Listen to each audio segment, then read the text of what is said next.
जिसने संसार में आकर स्वस्थ का भेद हमें बताया कि स्वस्थ रहने का भेद क्या है। जो हम लोग अस्पतालों में दवाइयों का उपचार लेते हैं या जानकारी लेते हैं, बेटियां माताएं बच्चों के जन्म के प्रति जो उनका ज्ञान होता है वो मन के लेवल का होता है, मन के लेवल का। एक विद्या, एक ज्ञान मन के लेवल का है, एक विद्या ज्ञान जिसने बनाया है, दुनिया रचना बनाई है, एक उसके लेवल का ज्ञान है। जैसे आपकी मोटर गाड़ी है, वो कैसे काम करती है, उसकी क्या जरूरत है। एक तो वो मैकेनिक जो अपने मन से उसकी कार्य को गाड़ी के अपने हिसाब से, अपने अनुभव से सोच विचार करके उसको ठीक करता है, बता देता है इसको ऐसे करना। एक इंजीनियर मैकेनिक वो है जिसको उस कंपनी वालों ने ट्रेंड किया है, जिसने वो गाड़ी बनाई है, एक वो है। तो उसमें से कौन व्यक्ति को पूर्ण ज्ञान होगा, सही वही होगा जिसने वो कंपनी के, जिस गाड़ी की जो कंपनी बनाई है, जिसने जो वहाँ से उस विद्या ज्ञान जो सीखा है वो उसका पूर्ण होगा, क्योंकि वो उसके मैन्युफैक्चरर है, बनाने वाले हैं उसके। उन्होंने एक एक चीज़ उसकी तैयार खुद करी है। इससे बड़ा ज्ञाता कोई और नहीं हो सकता। ठीक इसी प्रकार से हम इस शरीर का जो ज्ञान है किताबों से लेते हैं, बाहर से लेते हैं, डॉक्टरों से लेते हैं, उनका ज्ञान अनुभव भी है, कुछ अपने लेवल पर वो चीर फाड़ करके इसको अपने मन के, बुद्धि के लेवल पर उस विद्या ज्ञान को पाते हैं और वो हमें बता देते हैं। लेकिन कुछ चीज़ें ऐसी हैं जो कि मन और बुद्धि से परे हैं। हमारी मन और बुद्धि उनको पकड़ नहीं सकती। कुछ चीज़ें ऐसी शरीर के अंदर में क्रियाएं हो रही है, इस ब्रह्मांड में भी ऐसी क्रियाएं हो रही हैं। वो क्या है कि वो शरीर की रचना कौन सी शक्ति अंदर बना रही है, कौन सी शक्ति बना रही है, उसको जानना, समझना, देखना, उसके नियमों को समझना, उसके क्या नियम हैं इस शरीर को बनाने के, शरीर को चलाने के, ये हमारी मन और बुद्धि से ऊपर की चीज़ें हैं, जिसको हम लोग आम आदमी नहीं समझ सकता, ना इसको कोई व्यक्ति समझ सकता है, ना कोई डॉक्टर, ना कोई और व्यक्ति। ये केवल संत, महापुरुष, ऋषि मुनि जिनके पास आध्यात्मिक ज्ञान है या वो ईश्वर की ओर से जो आते हैं इस पृथ्वी के ऊपर हमारे कल्याण के लिए जो आते हैं, सिर्फ मात्र इस विद्या का ज्ञान केवल उनको होता है और किसी को नहीं हो सकता, हो भी नहीं सकता। वो इस संसार में आकर के उस ईश्वर का ही ज्ञान हमें देते हैं, अपनी ओर से बनाया हुआ कुछ नहीं देते, ना घटत करते ना बढ़त करते, क्योंकि उनको कुछ लेना देना नहीं। कंपनी के कोई व्यक्ति, कंपनी का इंजीनियर कहीं जाकर किसी चीज़ की जानकारी दे तो जो कंपनी वालों ने जानकारी दिया वही वो वहाँ जाकर के लेगा, क्योंकि उसके द्वारा वो भेजा हुआ है और उसी का सही ज्ञान वो लोगों तक, दूसरों तक पहुँचाएगा। ऐसे ही संत महापुरुष जो संसार में आते हैं वो उस दुनिया को बनाने वाले का ज्ञान, इस शरीर को चलाने वाला जो ज्ञान है सही है, वो उसी का आकर के यहाँ प्रचार करते हैं और वो हमें बताते हैं। हमारी मन और बुद्धि से वो परे है। जब हम उनकी बात को सुनते हैं, समझते हैं और उसके अनुसार जीवन चलाते हैं तो हमारी समस्याओं का समाधान, जो आज हमें नहीं मिल रहा कहीं भी, ऐसी ऐसी उलझ जाता है हमारा जीवन कि पता नहीं चलता उसमें क्या करें और हम अपने जीवन, अपने बच्चों का जीवन बर्बाद कर बैठते हैं। उनको कर्म समझ लेते हैं कि ये हमारा कर्म ही है। गुरु महाराज ने सारी बात को हमें स्पष्ट किया हुआ है, क्या कर्म है हमारे, क्या प्रारब्ध है हमारी, और क्या हमारी गलतियां हैं। हम अपनी गलतियों को सुधारना है, जो प्रारब्ध है पिछले कर्मों का उसको भी सुधारना है। कुछ उसमें से भोगना भी पड़ता है और कुछ उनको सुधारना। जिन चीज़ों को सुधार सकते उसको हम सुधारें। अगर उसको हम नहीं सुधारते तो ये जीवन कभी हमारा सुखद नहीं होने वाला, क्योंकि जो हम वर्तमान में गलतियां कर रहे हैं उसका परिणाम गलत आएगा। जो पिछले जन्मों की करी हैं वो तो हमने करी हैं, उसका तो आना ही है। सो गुरु महाराज ने ये सारा विद्या ज्ञान इस एक किताब के अंदर में लिख दिया।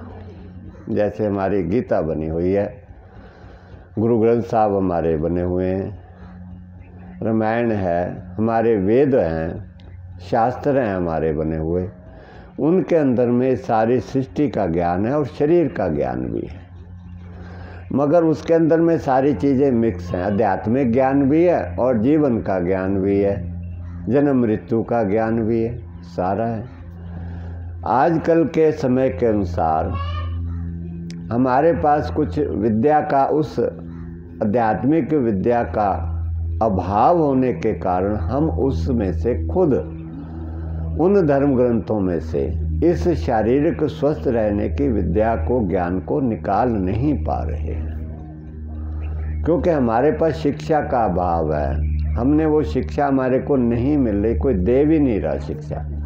इसलिए ये विद्या ज्ञान गीता के अंदर में, गुरु ग्रंथ साहब में और हमारे धार्मिक ग्रंथों के अंदर में, वेदों के अंदर छुपा हुआ है, जिसको कि हम निकाल करके नहीं दे रहे। जो हमारे पंडित लोग हैं, जो हमारे धार्मिक संत महात्मा हैं वर्तमान के, वो आध्यात्मिक ज्ञान तो दे रहे हैं, लेकिन इस शरीर का ज्ञान भी वो भी नहीं निकाल पा रहे।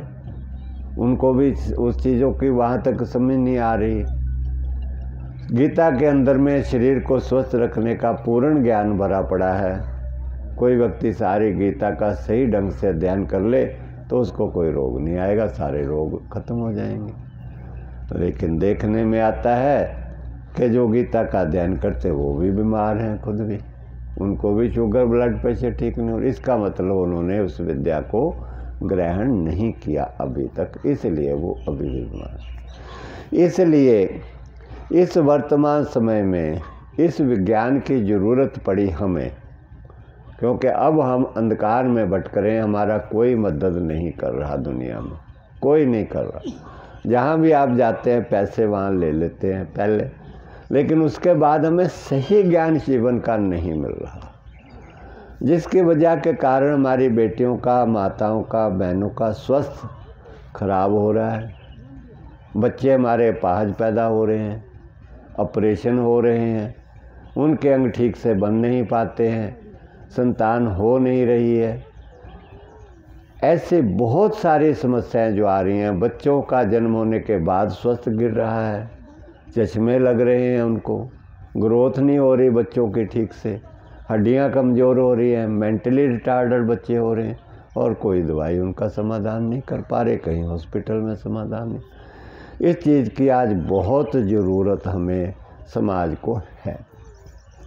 उसके लिए हमारे गुरु महाराज ने दया करके हमारे ऊपर, दया के सागर थे, समुंदर थे, वो हमारे दुखों को देख करके, एहसास करके, हमारे अंतरात्मा के अंतर के, माताएं बेटी अपना दुख बताएंगे तो किसको बताएं, किसको बताएं? कोई दूर करने वाला हो तो बताएं। वो जा कर के अस्पताल में जा कर के बताती है लेडी डॉक्टर को, और उनके अंदर जितनी समझ है वो उतना बता देते हैं, उससे ज़्यादा उनके पास समझ नहीं तो कहाँ से बताएंगे। वैसे प्रयास तो वो करते हैं कि स्वस्थ रहें, माता भी बच्चे भी स्वस्थ रहें, और बड़ा प्रयास भी कर रहे हैं। गांव-गांव जा कर के जितनी भी गर्भवती महिलाएं हैं उनको एजुकेट करते हैं, लेकिन वो एजुकेशन जो है वो मन बुद्धि के लेवल की है, वो दुनिया के बनाने वाले के लेवल की नहीं है। जो गुरु महाराज का ज्ञान है हमारे, वो दुनिया बनाने वाले के लेवल का है, और जो व्यक्ति उस ज्ञान को पा लेगा उसके दुख दर्द सारे खत्म हो जाएंगे। इसलिए गुरु महाराज ने ये देख करके हमारी हालत आज के मानव की इस दुर्गति हमारी देख करके दुखों को एहसास किया अंतरात्मा से, और एहसास करके उन्होंने ये एक पुस्तक किताब लिख करके ज्ञान भर दिया, और अपना पूरा जीवन काल अपना एक जीवन का एक एक श्वास इस विद्या ज्ञान को देने के लिए, हमें बचाने के लिए, हमें जन जन तक घर घर जा कर के, पैदल जा कर के, जगह जगह जा कर के इस ज्ञान को बांटा ऐसे ही। मगर दुख की बात यह है, जो चीज़ फ्री में होती है और जो संत महात्मा देना चाहते हैं, हमारी बुद्धि उसकी कीमत को समझ नहीं पाती है। उस अनमोल ज्ञान को उस समय हमारी बुद्धि में नहीं आता, वो दे क्या रहे हैं। हमें लगता है कि ऐसे ही कुछ कर रहे हैं, ऐसे ही सत्संग कर रहे हैं, इनको क्या पता है, उनको पता है ज़्यादा। इसलिए हम उनकी विद्या को, ज्ञान को पूरी तरह ग्रहण नहीं करते, छोड़ देते हैं, या अधूरा थोड़ा बहुत किया नहीं किया छोड़ देते हैं, और फिर उन्हें चक्रों पड़ जाते हैं, जिसका फल ये है कि आज तक हम लोग दुखी हैं, हमारे बच्चे रोगी हैं, खुद हम परेशान हैं, और हमारे को कोई समाधान आज तक नहीं मिला। सो उनके विद्या को, ज्ञान को, हमारे अंदर कोई ज्ञान नहीं है। जो कुछ दिया उन्होंने दिया, उनके अंदर में वो प्रकट था। उन्हीं के बताई हुई चीज़ों को थोड़ा बहुत जितना हमें समझ आया वो हम आप सब तक पहुंचा रहे हैं। पिछले सत्संग के अंदर में आप ही में से आवाज़ आई थी बेटी की, माता की, कि इसके ऊपर एक सत्संग रखा जाए। हमने भी महसूस किया कि इसकी आज ज़रूरत है, इसलिए हमने इस बार उस पर ही इस सत्संग का किया है। और गुरु महाराज क्या उनका उपदेश है वो हम आप तक पहुंचाते हैं। आप उनको ध्यान से सुन करके जीवन में धारण करें, और आपकी सारी समस्याएं जितनी भी है वो सारी समस्याएं हल हो जाए। कुछ आपको दवाई कुछ ज़रूरत नहीं पड़ेगी। आप उसके अनुसार जिसने रचना रची है शरीर की, अपने जीवन को उसके नियम से चलाना शुरू कर दीजिए, आपकी सारी समस्याएं हल हो जाएं। सृष्टि के अंदर जितने जीव जंतु हैं वो भी बच्चों को जन्म देते हैं, वो भी जन्म देते हैं। 4 तरह से जन्म होता है, अंडज, जेरस, स्वेदज, उत्वज। 4 प्रकार से परमात्मा ने इस सृष्टि में जीवों की रचना करी है। कुछ अंडों से पैदा होते हैं, कुछ जेरस से पैदा होते हैं, कुछ मौसम की तब्दीली से पैदा होते हैं, कुछ ज़मीन में पैदा होते हैं। इस प्रकार से 4 तरह से बनाई है। मनुष्य जो है जेर में से लिपट करके इसको जन्म होता है। उस श्रेणी में हम लोग आते हैं जिसमें पशु भी आते हैं, उसके अंदर में हमारा शरीर आता है। सो गुरु महाराज कहते हैं कि हमारे को प्रारब्ध विषयों पर इनकी जानकारी ना के बराबर ही है। पिछले जो हमारे प्रारब्ध जन्म हैं उस पे कर्म हम क्या कर चुके हैं उसका तो हमें पता नहीं है, क्या कर चुके हैं। सो गुरु महाराज कहते हैं उसकी तो जानकारी हमें है नहीं है। फिर भी ये ऐसे बोल देते हैं लोग कि जो हमें दुख आया, बच्चे पाज पैदा हुए, ये प्रारब्ध हो गया के कारण हुए। लोग ऐसा बोल देते हैं। गुरु महाराज कह रहे हैं उनके शब्दों को मैं आप तक पहुंचा रहा हूं, थोड़ा सा उसका व्याख्यान करके, ताकि आप समझ जाएं। सो गुरु महाराज कहते हैं फिर भी लोग ऐसे बोल देते हैं कि ये प्रारब्ध से हमारे कर्म के कारण हुआ। ये अपने कुकर्मों का असर प्रारब्ध के सिर पर मढ़ देते हैं। ऐसा करना पूर्णतः अव्यावहारिक है, धर्म विरुद्ध है। क्या मतलब हुआ कि हम जो कुछ वर्तमान गलतियां कर रहे हैं उसका हमें पता नहीं है, समझ नहीं मतलब में हम क्या गलतियां करें जिसके कारण हमारे बच्चे अपाहिज हो रहे। हम उस गलतियों का जो मतलब कि उसका परिणाम है वो हम प्रारब्ध पिछले कर्मों पे मढ़ देते हैं कि पिछले कर्मों के कारण आया। वर्तमान का हमारे को समझ नहीं कि हमने क्या गलतियां करी। कहते हैं आज के संसार में बहुत से माता पिता अपने बच्चों की सही ढंग से देखभाल नहीं करते। इस कारण से जब उक्त बच्चों का भविष्य बिगड़ जाता है तो बेपरवाही से ऐसे कह देते हैं, यह तो उस व्यक्ति का प्रारब्ध है। ये ईश्वरीय ज्ञान है हमें समझाने, जो हमारे मन में गलत फहमी आ चुकी हैं कि प्रारब्ध के कारण आया, ये गुरु महाराज उसको हमारे मन से मिटा रहे हैं कि ऐसा नहीं है। अब आगे जा कर के वो बताएंगे कि हमें कैसा कर रहे हैं और क्या हम करें जिससे हमारे को ये समस्याएं ना आए। फिर आपको समझ आ जाएगी कि ये प्रारब्ध नहीं है, हमारी गलतियों, वर्तमान गलतियों के कारण ये हमारे शुरू हुआ है। अब इसके अंदर में हम सबसे पहले लेते हैं बच्चों का ग्रोथ का। बच्चों का जब जन्म होता है उसके बाद धीरे धीरे शरीर का, बच्चे का शरीर ग्रो करता है। बच्चे के जो अंदर के अंग हैं वो सभी अंग काम करना शुरू कर देते हैं, लेकिन जो प्रजनन अंग होते हैं वो अभी विकसित नहीं होते। वो विकसित 18, 20 साल, 24 साल तक धीरे धीरे करके विकसित होते हैं, इसलिए वो काम अपना अभी कर नहीं सकते हैं, वो नहीं करते अभी काम। बाकी शरीर के अंग हमारे जन्म से पहले से ही कुछ काम करना शुरू कर देते हैं। और उसके बाद जब बच्चे का जन्म होता है हमारा, फिर हम लोग ठीक से भोजन, खाना पीना ठीक से करें। जैसे गुरु महाराज आज बताएंगे कि बच्चे का भोजन कैसे होना चाहिए, माता का भोजन कैसे होना चाहिए, माता को किस तरीके से अपने जीवन को गर्भावस्था में व्यतीत करना है, वो सारी बात बताएंगे। बच्चे के संस्कार अच्छे बने, बच्चे का जन्म के समय ना माता को कोई तकलीफ़ हो, ना कोई बच्चे का स्वास्थ्य संबंधी कोई तकलीफ़ आए। सो धीरे धीरे जैसे बच्चे बड़े होते हैं तैसे तैसे शरीर के सभी अंग, हाथ पाँव हमारे, लिवर, हृदय हमारा, अंतड़ियाँ हमारी, निष्कासित अंग सारे, आँखें, कान, सारी चीज़ें विकसित होती हैं। लेकिन जो हमारे प्रजनन अंग हैं वो काम पूरी तरह विकसित होने के बाद शुरू करते हैं, क्योंकि उनका कोई काम होता नहीं शुरू में, जब तक शरीर ग्रो करता है।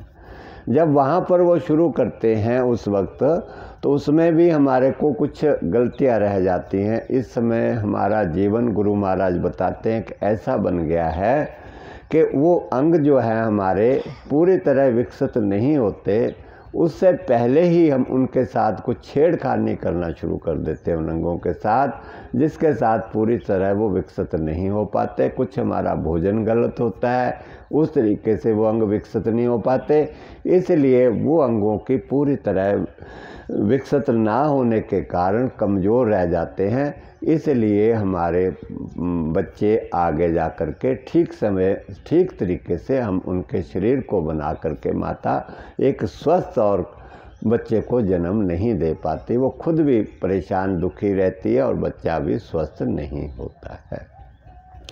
इसके लिए गुरु महाराज बताते हैं कि हमारे बच्चे के अंदर जो बेटियां हमारी होती हैं उनके अंदर का शरीर परमात्मा ने ये बनाया, उनके अंदर में 2 ग्रंथियाँ, अंडकोश ग्रंथियाँ परमात्मा ने बनाई हैं, एक बाएं होती है और एक दाएं होती है। उनके अंदर में उस ईश्वर ने ऐसी रचना रची है कि एक समय के बाद विकसित 13-14 साल की उम्र में वो अंडकोश ग्रंथियाँ अपना काम करना शुरू करती हैं, उससे पहले नहीं करती। जब वो पूरी तरह विकसित नहीं हुई लेकिन अभी हो रही हैं, उस समय वो शुरू करती हैं।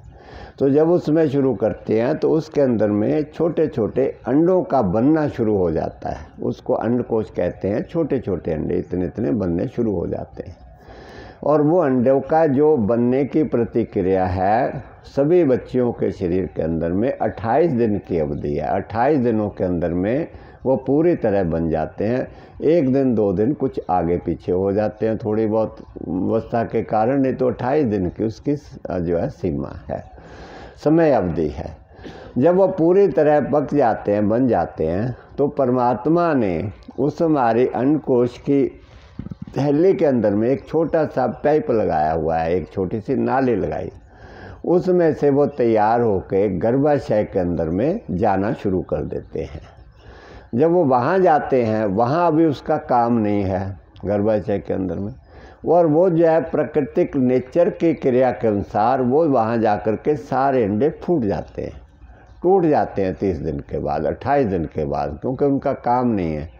जब बच्चे को जन्म देना होता है, ज़रूरत होती है जन्म की, तब जो है शरीर में जब शादी हो जाती है बच्चों की, उस समय वो अंडे जो पके होते हैं उसके अंदर में एक भी शुक्राणु चला जाता है तो गर्भ धारण हो जाता है, उसमें बच्चे के अंदर में बनने की प्रतिक्रिया शुरू हो जाती है उस परमात्मा के सिस्टम के अनुसार। अगर वहाँ पर नहीं जाता, अभी जो है ज़रूरत नहीं है, तो वो अंडे जो है फूट जाते हैं, उनके अंदर में थोड़ा थोड़ा रक्त होता है उन अंडों के अंदर, और वो रक्त जो है वो ऋतुस्राव के माध्यम से बाहर निकल जाता है शरीर से, क्योंकि उनकी ज़रूरत वहाँ पर नहीं रही और वो अंदर में अनवांटेड मटेरियल है जिसकी अब शरीर को ज़रूरत नहीं है। कोई भी शरीर के अंदर में मटेरियल होता है जिसकी ज़रूरत नहीं होती। मैंने पहले भी आपको बताया कि हमारे शरीर का अंदर का सिस्टम उसको बाहर निकाल के शरीर की सफाई कर देता है, क्योंकि ज़रूरत नहीं है उसकी, इसलिए वो रक्त के माध्यम से बाहर निकल जाता है। उसको हम लोग कहते हैं ऋतुस्राव कह देते हैं उसको, या हम MC कह देते हैं, अंग्रेजी के अंदर में कोई कुछ नाम लेता है, जैसे भी कोई महीना कह देता है, कुछ भी कहता है, वो बाहर निकल जाए। उसके बाद में दूसरी अंड कोशिका में 28 दिन के अंदर में फिर वो अंडे पकने शुरू होते हैं, फिर वो वहाँ आते हैं एक पाइप के माध्यम से, वहाँ आकर फिर फूट जाते हैं, उसके बाद में फिर वो बाहर निकलते हैं। इस प्रकार से ये क्रिया हमारे प्रजनन अंगों की ये क्रिया शुरू हो जाती है।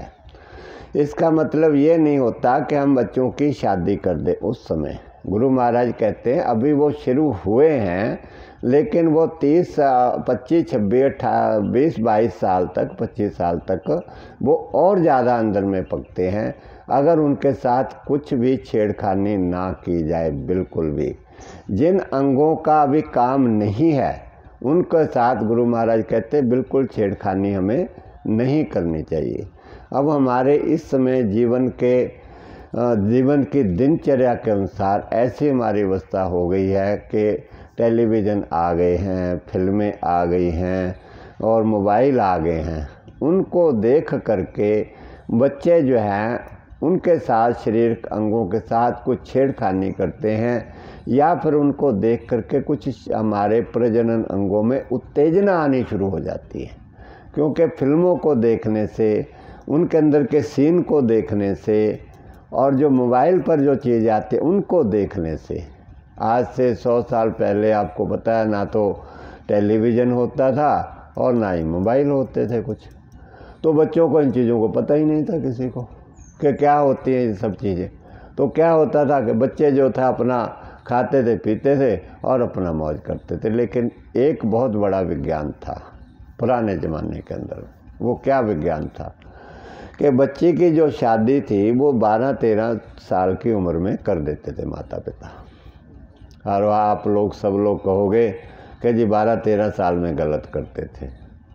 सब कहेंगे कि बच्चे की उम्र अभी छोटी है और 12-13 साल, इसलिए इस प्रथा को लोगों ने बंद कर दिया। लेकिन उसके विज्ञान को नहीं समझा कि विज्ञान क्या था। वो ये सब हमारे ऋषि मुनि साधु संत भी तो उस समय यहाँ थे, तो उन्होंने बंद क्यों नहीं करवा दिए? क्योंकि इसके पीछे बहुत गूढ़ गहरा विज्ञान था। उस विज्ञान को हम भूल गए और हमने उस प्रथा को गलत मान करके उस प्रथा को बंद कर दिया। वो प्रथा क्या थी कि जैसे ही बच्ची बड़ी होती है उसकी शादी कर देते थे माता पिता, बच्चे को देख करके, बेटे को देख करके उसके लायक बच्चा देख के शादी कर दे, लेकिन उसका गौना नहीं करते थे। बेटी को ससुराल नहीं भेजते थे कि उस समय जब उसके शरीर के अंग अभी विकसित नहीं हुए हैं, अभी हो रहे हैं विकसित, तो बेटी की शादी तो कर दी, लड़का तो रोक कर दिया, सब कुछ हो गया, लेकिन गौना नहीं किया। गौना कब करते थे? जब बच्ची बड़ी हो जाती थी, उसके प्रजनन अंग पूरी तरह डेवलप हो जाते थे। जो माँ थी और माँ और बेटी का संबंध बिल्कुल नज़दीक का होता था, बिल्कुल, यानी कि एक ही होती थी माँ बेटी। अब माँ जो होती है वो सारी इस प्रतिक्रिया से गुजरी होती है, इसलिए उसको ज्ञान होता है सारा कि बेटी के जो उसके शरीर के अंदर जो प्रतिक्रियाएं हुई बचपन से लेकर शादी तक, बच्चों के जन्म देने तक उसको पता होता है। इसलिए वो बेटी के संपर्क में रहती है, उसको भी बेटी का भी उसको पता होता है कि अब बेटी का शरीर बढ़ रहा है, अब इसके अंदर में अब विकसित हो रहा है, अब इसको इस चीज़ की ज़रूरत है, अब इस चीज़ की ज़रूरत है। तो जब माँ बेटी के साथ रहती थी उसके शरीर की उसको पूरी जानकारी होती थी। जब उसका शरीर पूरी तरह ग्रोन अप हो जाता था उसको पता लग जाता था माँ को कब मेरी बेटी शादी के काबिल हो गई। उस समय फिर वो लोग बेटी वाले वो अपने पति को कहती थी, लड़की के बाप को, कि अब हमारी बेटी शादी के काबिल हो गई है, इसका शरीर पूरी तरह डेवलप हो गया है, अब हम इसका गौना कर दो, अब इसको ज़रूरत है, अब इसको पति की ज़रूरत है। वो बहुत सेंस थी, बहुत बड़ा विज्ञान था पीछे जे। मैं अंदर से अनुभव करता हूँ, मैं कहता हूँ हे भगवान, इतना बड़ा विज्ञान हमारे पास था और हमने उसको गवा दिया, और आज हमारी बेटियाँ दुख पा रही हैं और बच्चे भी दुख पा रहे हैं।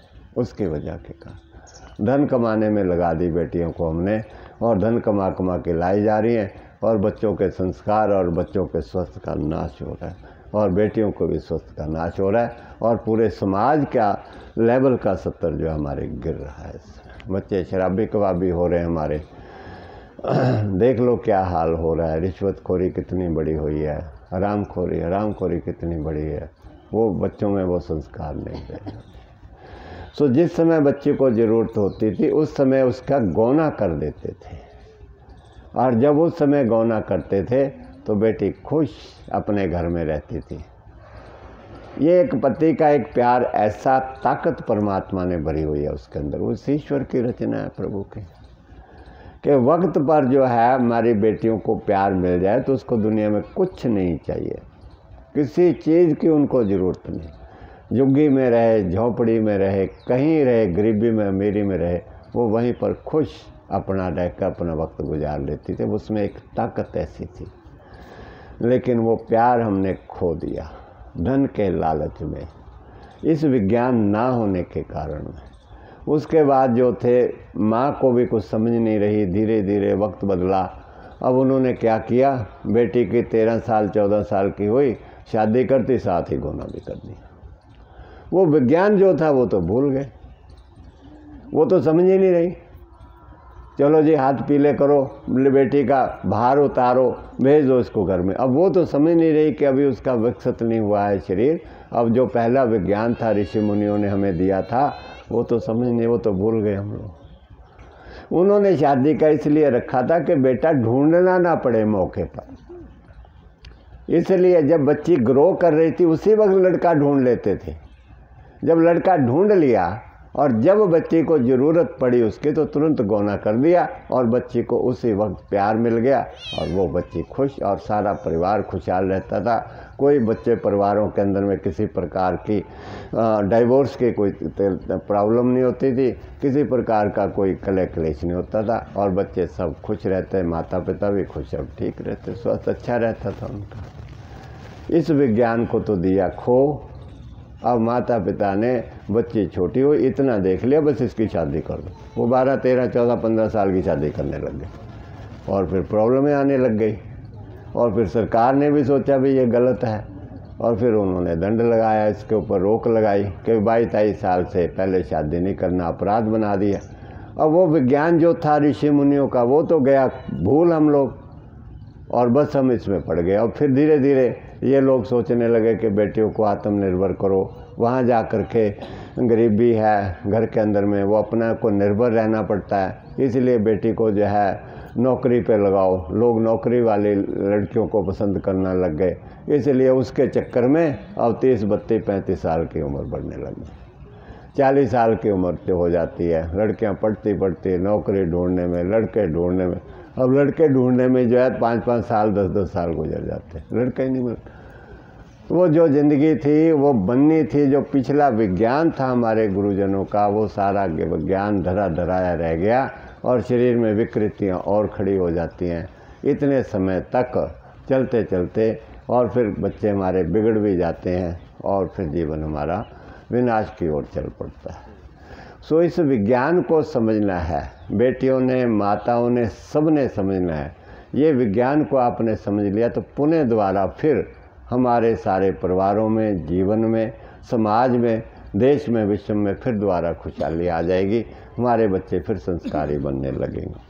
सो उसके बाद में गुरु महाराज उसके आगे जो बताते हैं कि अब हम लोग आगे चलते हैं कि शादी होने के बाद गर्भावस्था के अंदर में माता को किस तरीके के साथ अपना जीवन व्यतीत करना चाहिए और कौन कौन से व्यायाम करते रहना चाहिए जिससे बेटी को, हमारे को किसी प्रकार की जन्म के समय तकलीफ़ ना हो, ऑपरेशन ना हो किसी भी तरह का। अक्सर जो है बेटियां जैसे ही कंसीव होते हैं बच्चे तो तुरंत डॉक्टर के पास जाती हैं और डॉक्टर ज़्यादातर दवाइयाँ देना शुरू कर देते हैं। कैल्शियम की कमी है, आयरन की कमी है बेटी के अंदर में, वो दवाइयाँ खाती रहती है। ये इंजेक्शन लगाओ, इंजेक्शन दे देते हैं और आराम बता देते हैं।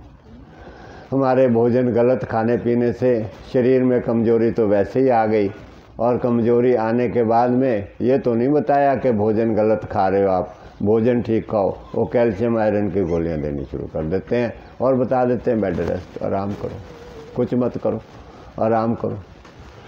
और उस आराम के चक्कर के अंदर में शरीर के अंदर में अंग हमारे विकसित नहीं हो पाते, और जितना लचीलापन हमारे शरीर के अंगों में होना चाहिए वो लचक वो सारी ख़त्म हो जाती है, सख्त हो जाते हैं अंदर के अंग हमारे। और जैसे जैसे बच्चा अंदर में ग्रो करता है, गर्भाशय के अंदर में बड़ा होता है, एक तो माता को खाना पीना भी गलत बताया जाता है, उस समय बच्चे का शरीर ठीक से विकसित नहीं होता, गलत चीज़ें खाने के कारण, क्योंकि माता को कोई बताया नहीं जाता। उसको तो अगर आयरन की कमी हो गई, अब उसको आयरन की गोलियां दे दी जाती हैं, कैल्शियम की कमी हो गई तो कैल्शियम की गोलियां दी जाती हैं। जबकि कैल्शियम आयरन जो परमात्मा ने, सृष्टि ने रचना रची है, जिस भोजन के अंदर में वो कैल्शियम आयरन परमात्मा ने डाला हुआ है, वो भोजन हम लोग खाते नहीं हैं और गोलियां जो अब अपनी बेचनी शुरू कर देते हैं, और वो गोलियों का कैल्शियम आयरन हमारा शरीर स्वीकार नहीं करता, वो बनावटी है। जिसने ये रचना रची है, जहाँ पर कैल्शियम जिस भोजन में उस बनाने वाले ने डाला है, उस भोजन को हम लोग खाएंगे, माता खाएगी, उससे हमारे को कैल्शियम सही हमारे शरीर के लिए जो असली कैल्शियम है, असली आयरन है, वो मिलेगा उसमें से। वो माताएं खाती नहीं आजकल। आपको पता है कि खाने पीने की अवस्था सारी बिगड़ी हो। सवेरे उठते ही लोग चाय पीते हैं, बिस्कुट खाते हैं, मिठाइयाँ खाते हैं और अपना रोटी खा लेते हैं, सब्ज़ी खा लेते हैं, सब्जियाँ भी गलत तरीके से बनी हुई खाते हैं, कोल्ड ड्रिंकें भी पीते हैं, माताएं पीती हैं, और इसके अलावा बिस्कुट हैं, कुरकुरे हैं, चिप्स हैं, समोसे, कचौड़ियाँ। माताओं को पता ही नहीं है भी ये चीज़ें खानी है कि नहीं खानी, पता ही नहीं, और वो ये सारी चीज़ों का सेवन करते रहते हैं। डॉक्टर उनको कह देते हैं भी कुछ भी खाओ, कोई दिक्कत नहीं है, बस अब आप चेक करवाते रहना। और इस चक्कर के अंदर में बेटियां, बच्चे, माता पिता ये सोच करके कि डॉक्टर ने कह दिया है कुछ भी खाते रहो, और हम लोग चाय बिस्कुट सब चीज़ें ये खाते रहते हैं। इनके अंदर में जितनी भी जहर है, आपको नहीं पता, सफ़ेद चीनी के अंदर में शराब से भी ज़्यादा बड़ी जहर है, बीड़ी सिगरेटों से भी ज़्यादा बड़ी जहर है सफ़ेद चीनी के अंदर में, जिसको हम लोग मीठा समझ करके खाते रहते हैं। और हमारे शरीर के ये घुटने ख़त्म हो गए लोगों के, आंखें ख़त्म हो गई खाने से, फेफड़े लोगों के ख़त्म हो गए, लीवर ख़त्म हो गया, पेंक्रियाज ख़त्म हो गए, डायबिटीज़ हो गई। आप ये सोच लो कि जो बच्चा अंदर में जिसका शरीर नया बन रहा है उसका क्या हाल होगा, उसके तेजाबों से क्या हाल होगा। चाय पीने से आपका लीवर ख़त्म हो जाता है, गैस बनती है, नर्वस सिस्टम अच्छे वाले व्यक्ति का कमज़ोर हो जाता है। जो छोटा बच्चा नया जिसका शरीर बन रहा है उसकी क्या दुर्गति होती है, उसका शरीर विकसित नहीं हो पाता, उसके अंदर जितनी भी जहर है वो शरीर के अंगों को भी भंग कर देती है। उसका ब्रेन डेवलप नहीं हो पाता, बच्चे का दिमाग डेवलप नहीं हो पाता, शरीर के सारे अंग कमज़ोर रह जाते हैं। भले ही बच्चा नॉर्मल पैदा हो, लेकिन फिर भी बच्चे के अंदर में जितनी ताकत, जितनी शक्ति होनी चाहिए वो उसमें नहीं होती जन्म से ही। और दूसरी सबसे गलती फिर बाद में ये होती है कि जन्म होने के बाद में फिर बच्चों को भोजन गलत दिया जाता है, उसके बाद फिर भोजन गलत दिया जाता है। एक तो पहले जन्म से पहले भोजन ठीक नहीं खाया माता ने, उसको समझ नहीं थी, दूसरा जन्म होने के बाद फिर भोजन गलत दिया जाता है। क्या भोजन होना चाहिए, कैसे होना चाहिए, उस सारी चीज़ों की व्यवस्था गुरु महाराज ने हमें सारा ज्ञान इसके अंदर में भर के दिया हुआ है।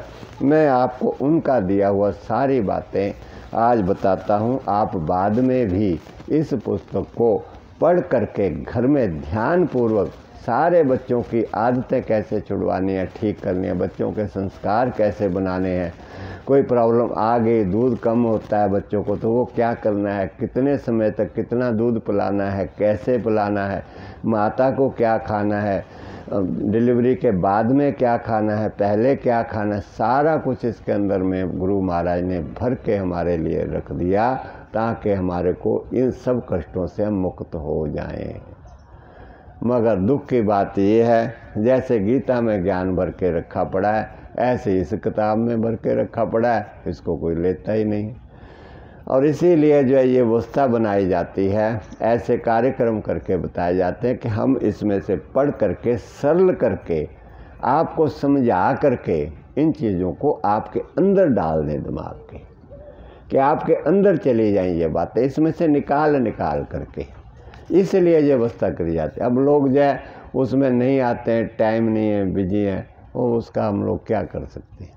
वरना ये बहुत कीमती चीज़ें और इस समय बहुत ज़रूरत है इन चीज़ों की, इसके बिना जीवन आपका नहीं चलेगा, आपके दुख कष्ट नहीं दूर होंगे। सो गुरु महाराज क्या कहते हैं, एक तो जब शुरू के अंदर में नियमों का पालन करना है, जब भी MC महीना आता है तब क्या करना है। गुरु महाराज कहते हैं उस समय एक तो शरीर की सही मुद्रा रखनी है। संबंधित कन्या या स्त्री को उठते बैठते, चलते फिरते, कार्य करते और भारी वजन उठाते समय शरीर की मुद्रा को ठीक रखना चाहिए। जैसे आप थोड़ा आगे झुक करके बैठे हो, टेढ़े बैठे हो, ऐसा नहीं, रीढ़ की हड्डी को हमेशा सीधा रखें और शरीर की मुद्रा को ठीक रखें। वजन भी उठाएं तो ठीक ढंग से उठाएं, शरीर की ठीक अवस्था रखते हुए। फिर कहते हैं इसके बारे में उपयोगी निर्देश इस पुस्तक के 4थे खंड में है। उचित मुद्रा अपनाने के लिए समुचित सावधानी बरती जाए, जो रजस्राव सामान्य बना रहे, ताकि अपने शरीर की मुद्रा ठीक रखें। जो रजस्राव हो रहा है, जो अंडे टूट के उसमें से रक्त निकल रहा है, उसमें किसी प्रकार की रुकावट ना आए और आपको कोई तकलीफ़ ना हो। फिर गुरु महाराज कहते हैं श्रोणी क्षेत्र में, श्रोणी क्षेत्र हमारे इस भाग को कहते हैं, जो हमारे पीछे नितंब हैं, ये जंगाओं थे लेकर ऊपर तक का, इस भाग को गुरु महाराज कहते इसके अंदर में रक्त संचय से बचाव के व्यवहारिक उपाय, ऋतुस्राव संबंधी रोग, स्त्रियों के श्रोणी क्षेत्र में मल भार, यहाँ पर अगर ज़्यादा विकार जमा हुआ, मल भार कहते हैं गंदगी के भार को, हमारे इस क्षेत्र के अंदर इधर आंतड़ियों में मल जमा हुआ है, पीछे हमारे नितंबों में मल ज़्यादा जमा हुआ, भारी है वहाँ पर, वो हमारा शरीर ज़्यादा हैवी है, उसमें मल भार जमा हुआ। तो कहते हैं कि उसके मल भार की वजह से होते हैं, जो हमारे को महीने के दिनों में कष्ट होता है, दिक्कत होता है, वो हमारे इस क्षेत्र में मल भार मतलब गंदगी जमी हुई होती है। उसके कारण गुरु महाराज कहते हैं समुचित शारीरिक गतिविधियों का अभाव, जिसमें उपयुक्त दैनिक व्यायाम रोज दैनिक करना चाहिए, भी शामिल है। ऐसे रोग होते हैं जो व्यायाम नहीं करते, इसलिए यथासंभव प्राकृतिक जीवन पद्धति के नियमों व सिद्धांतों का आचरण अत्यावश्यक है। प्रकृति के नियम सिद्धांत ही आपको हम सिखाते हैं, कुदरत के, जिसने ये रचना रची है। जैसे सूर्य है, रोज़ उदय होता है, रोज़ अस्त होता है, ये प्रकृति के नियम से हो रहा है और हमें इसके नियम से ही जैसे उदय होता है उससे पहले उठ जाना चाहिए और जैसे वो अस्त होता है उसके बाद हमें समय पर सो जाना चाहिए। हमें इसके नियम के अनुसार जो दैनिक दिनचर्या वो भी हमें इसके नियम से चलानी चाहिए। यही चीज़ गुरु महाराज ने सिखाई है हमारे को, क्योंकि ऐसा करने से कटी प्रदेश में रक्त परिसंचरण ठीक नहीं हो सकता, इसलिए तंग अंतर वस्त्र पहनना नहीं चाहिए। गुरु महाराज कहते जो हम इंटरनल अंडरवियर वगैरह भी ज़्यादा टाइट पहनते हैं वो भी हमारे को इस प्रॉब्लम में बढ़ाते हैं, हमारी समस्या को बढ़ाते हैं। इसलिए अंतर वस्त्र भी गुरु महाराज कहते हैं हमें ज़्यादा टाइट नहीं पहनने चाहिए। अंतर वस्त्र सूत के कपड़ों का हो, सूती कपड़े का होना चाहिए। साड़ी या सलवार को कमर के चारों ओर कस कर नहीं बांधे, यहाँ पर कस कर ना बांधें, उसको थोड़ा ढीला रखें। जहाँ वस्त्र गलत ढंग से बांधे जाते हैं व्यक्ति को कब्ज हो जाने की संभावना बन जाती है। अगर टाइट यहाँ बांधेंगे, पेट के ऊपर वस्त्र बांधेंगे, आजकल टाइट कपड़ों का ज़माना चल पड़ा। पहले लोग ढीले ढाले कपड़े पहनते थे, माताएं बेटी सूट पहनते करे थी, ढीले होते थे कपड़े, इसलिए शरीर के अंदर की क्रियाएं ठीक से चलती थी। अब आप देखते हो कि इतने टाइट कपड़े वो पहनती है कि शरीर का अंग अंग दिखाई दे।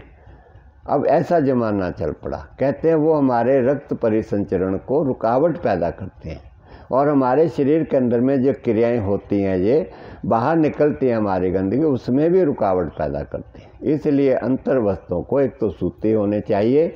जो कपड़े दूसरे आजकल सिंथेटिक कपड़े आ रहे हैं वो हमारी चमड़ी को ख़राब करते हैं हमारे को, इसलिए कृत्रिम धागों से बने हुआ कोई भी वस्त्र हमें धारण नहीं करना चाहिए। सादे सूती के ऐसे कपड़े धारण हमें करना चाहिए। पहले जो थे लोग खद्दर के कपड़े पहनते थे, खुद हाथ के बुने, सबसे बढ़िया कपड़े थे वो, सबसे बढ़िया, आरामदायक भी थे, गर्मियों में ठंडे भी रहते थे और सर्दियों में गर्म भी रहते थे और शरीर को नुकसान भी नहीं देते थे और ढीले कपड़े लोग आराम से पहनते थे। अब ज़माना बदल गया, हम पढ़ ले ज़्यादा, अब पढ़ लिख करके मैं सोचता हूँ कई बार तो हम काहे के पढ़े हैं, हम यही पढ़ा है कि अपना विनाश कर लो और यही पढ़ाई लिखाई हमने करी है कि अपना विनाश कैसे करना। कपड़े एकदम टाइट फिट बिल्कुल पहनते ताकि शरीर का विकास ना हो और शरीर के अंदर की क्रियाएं जो निकल रही हैं उसको निकलने ना दे, अंदर ही रोक लें। और ये हमने पढ़ लिख ली। बहुत सारी हम लोग गलतियां कर रहे हैं, बेटियां बहुत गलतियां कर रहे हैं, बच्चे बहुत गलतियां कर रहे हैं, मगर कैसे समझाएं उनको? ऐसे ही समझा सकते हैं सत्संगों में, और क्या तरीका। सो गुरु महाराज ने ऐसे ही समझाया। फिर गुरु महाराज कहते कसकर, जहाँ वस्त्र गलत ढंग से बांधे जाते हैं व्यक्ति को कब्ज हो जाने की संभावना बन जाती है। स्त्रियों को ऐसी गलतियों से अपने आप को बचा करके रखना चाहिए कि अपने कपड़े जो है ठीक से पहने और उनको जो है टाइट ना पहने। कहते हैं यहाँ यह माँ प्रकृति का विधान है, प्रकृति का विधान है। ये जो रचना जिसने रची है उसका नियम है, विधान है। ये कहते हैं ना परमात्मा का विधान है, किसी की मृत्यु हो गई, भाई विधान है, ये तो होना है अंत। तो ऐसी ये माँ प्रकृति का विधान है कि प्रत्येक स्त्री के जीवन में यह परिवर्तन आना ही है। बुद्धिमत्ता इसी में है, हमारी अक्लमंदी किस में है? इसी में है कि प्रकृति के आदेशों का पालन सुनियमित रूप से किया जाए।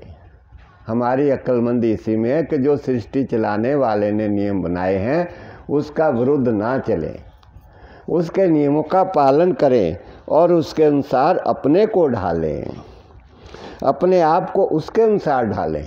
गुरु महाराज कहते हम उस कुदरत को बदलने की कोशिश करते हैं, अपने अनुसार इसको ढालने की कोशिश करते हैं कि हम जो भी गलती करें वो गलती हम करते रहें, लेकिन परमात्मा उसका दंड नहीं दे हमारे को और हमारे शरीर को स्वस्थ कर दे, हमारे बच्चे स्वस्थ रहें, बच्चों को तकलीफ ना आए। नहीं हो सकता, प्रकृति का नियम नहीं बदलेगा। बेटियों ध्यान से सुन लो, बच्चों सारे, माता बुजुर्ग जो भी बैठे, कुदरत का नियम नहीं बदलेगा। हमें अपने आप को इसके नियम के अनुसार बदलना है अगर हमें सुखी रहना है और हम चाहते हैं हमारे बच्चे स्वस्थ हों। तो नहीं चाहते तो उससे टक्कर लेते रहो। और जो आपको परेशानियाँ आ रही हैं ये और बढ़ेंगी, घटने वाली नहीं है, और बढ़ भी बहुत चुकी हैं।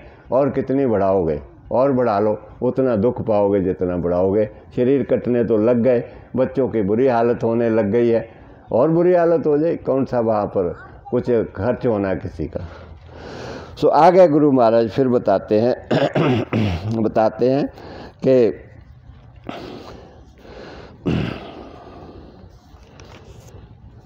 कहते हैं विवाह के पश्चात, फिर आगे बचपन के बाद आगे की बात है। विवाह के पश्चात ये दोनों अपने आप को विषय भोगों से जितना कम लगाएंगे उतना ही अच्छा प्रभाव होगा।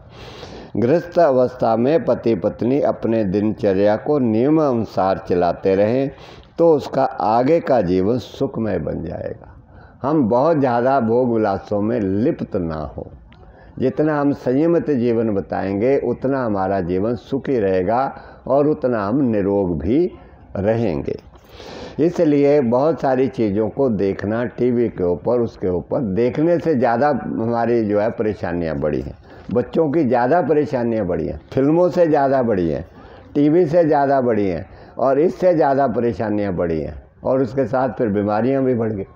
इस समय ये रोग बहुत चल रहे हैं, यौन रोग बहुत हो रहे हैं बच्चों में, लड़कों में बहुत सारी इनफर्टिलिटी बहुत सारे बच्चों में आ रही है। लगभग जो है बर्बादी की ओर बच्चे हमारे जा रहे हैं, पता नहीं है, समझ नहीं है, बहुत बुरी हालत हो रही है। सो गुरु महाराज ये सारी चीज़ों को बता रहे, इसलिए टीवी को, फिल्मों को तो देखना बिल्कुल बंद कर देना चाहिए।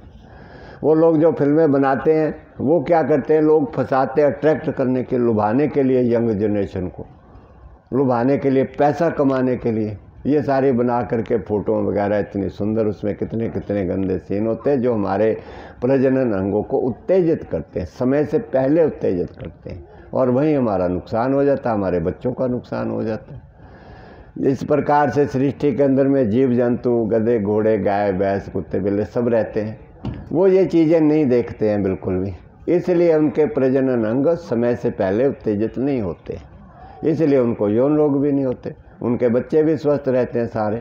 अभी देखो यहाँ पर कितनी बिल्लियाँ हैं, कितने बिल्लियों का जन्म होता है, कौन से उनके ऑपरेशन करते होते हैं, कौन से हम उनको हॉस्पिटल लेके जाते हैं, और इतने बच्चे उनके स्वस्थ हैं, एकदम खुशहाल। उधर कितने कुत्तों का भी जन्म हुआ, छोटे छोटे पिल्ले हैं, और देखो कितने बार हुआ, जब से ये आश्रम बना तब से यहाँ बिल्लियाँ और कुत्ते यहीं रह रहे हैं, और हमने उनको सबको यहीं रखा हुआ है। वो भी हमारे शरीर का परिवार है, जीवन का, हमारे आश्रम का, भगवान ने भेजे। हम उनको देख करके भी बहुत सारी चीज़ें सीख सकते हैं। वो बच्चे हैं छोटे छोटे, कितने स्वस्थ हैं वो, कौन उनसे उनका ऑपरेशन होता है, कौन उनका डॉक्टर है, कहाँ से उन्होंने गर्भावस्था में किसी से इलाज करवाया, किसी से नहीं लिया। हमने प्रकृति के नियम से अपने जीवन को चलाना शुरू कर देंगे, ये सारी समस्याएं हमारी अपने आप सॉल्व हो जाएंगी, कुछ करने की ज़रूरत हमें नहीं पड़ेगी। गुरु महाराज सारा कुछ इसके अंदर में बता रहे हैं, सारी चीज़ें। फिर कहते हैं माता पिता संतान का आपस में गहरा संबंध होता है। माता पिता अपनी संतान को शारीरिक व मानसिक दृष्टि से जैसा बनाना चाहे वैसा बना सकते हैं। हम अपने बच्चों को इंजीनियर बनाना चाहते हैं जन्म से पहले ही, तो इंजीनियर बना देते हैं और वो एक अच्छा इंसान नहीं बनता, क्योंकि हमने इंजीनियर बनाया था, इंजीनियर बन गए। डॉक्टर बनाना चाहते हैं, पहले ही माता पिता सोच लेते हैं कि मैं अपने बच्चे को डॉक्टर बनाऊंगा या बनाऊंगी, तो डॉक्टर बना देते हैं, लेकिन वो इंसान नहीं बनता।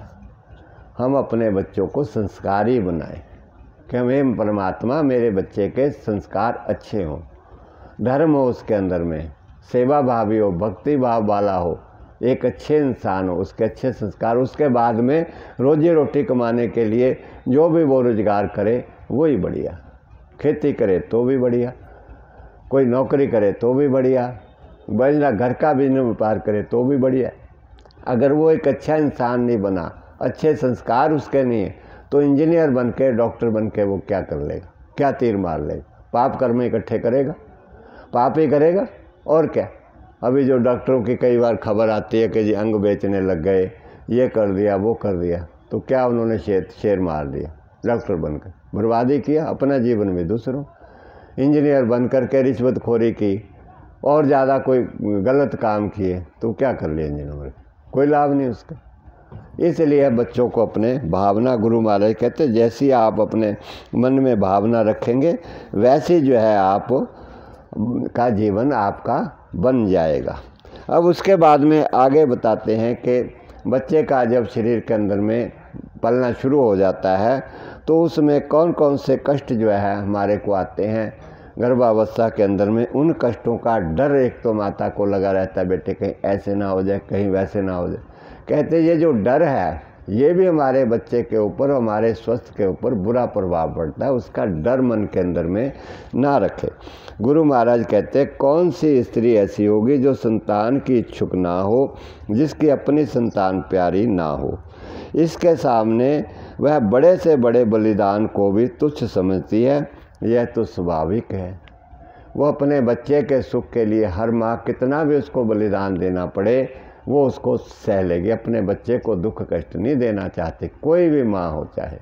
अब यहाँ पर ये जानवर हैं, कुत्ता है, उधर कुतिया भी आई, अगर उसके बच्चे को कोई मारे ना ऐसे खाने को पड़ती है।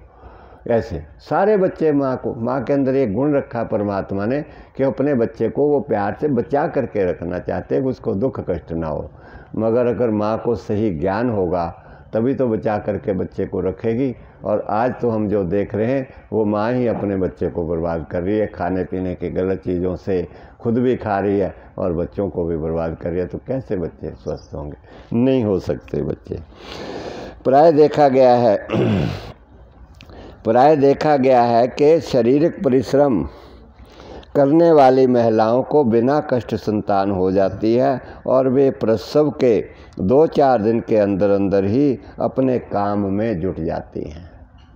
जो माताएं बहनें कुछ ऐसी हैं जिनके पास धन कम होता है, गरीब होती हैं, वो आखिरी टाइम तक उनको मेहनत करनी पड़ती है। गुरु महाराज कहते हैं जो मेहनत करती हैं उनको जो है प्रसव के टाइम, बच्चे के जन्म के समय तकलीफ़ नहीं होती है। उनको बिना ऑपरेशन के उनके बच्चे होते हैं और वो 2-4 दिन के बाद ही फिर काम में करने लग जाती है मेहनत, क्योंकि उनको मेहनत करनी पड़ती है। इसलिए 2-4 दिन में उनका स्वास्थ्य फिर ठीक होता है, फिर मेहनत करने लग जाती हैं। और क्या करते हैं आगे? दूसरी ओर बताते हैं जो मेहनत नहीं करते। मध्य श्रेणी के तथा अभिजात वर्ग के परिवार की स्त्रियों को, जिन्हें कोई परिश्रम ही नहीं करना पड़ता और जो अधिक पोषक आहार लेती रहती हैं, शरीर को ज़्यादा पौष्टिक भोजन लेती रहती हैं गर्भावस्था में कि ज़्यादा खाने से बच्चा स्वस्थ होगा और शक्तिशाली होगा, और मेहनत कुछ करती नहीं है। जो कहते हैं प्रसव काल में विविध प्रकार के उन्हें कष्ट भोगने पड़ते हैं। प्रसव के समय भी उनको बहुत पीड़ा होती है और कई बार सिजेरियन ऑपरेशन तक करने की नौबत आ जाती है जो मेहनत नहीं करती हैं।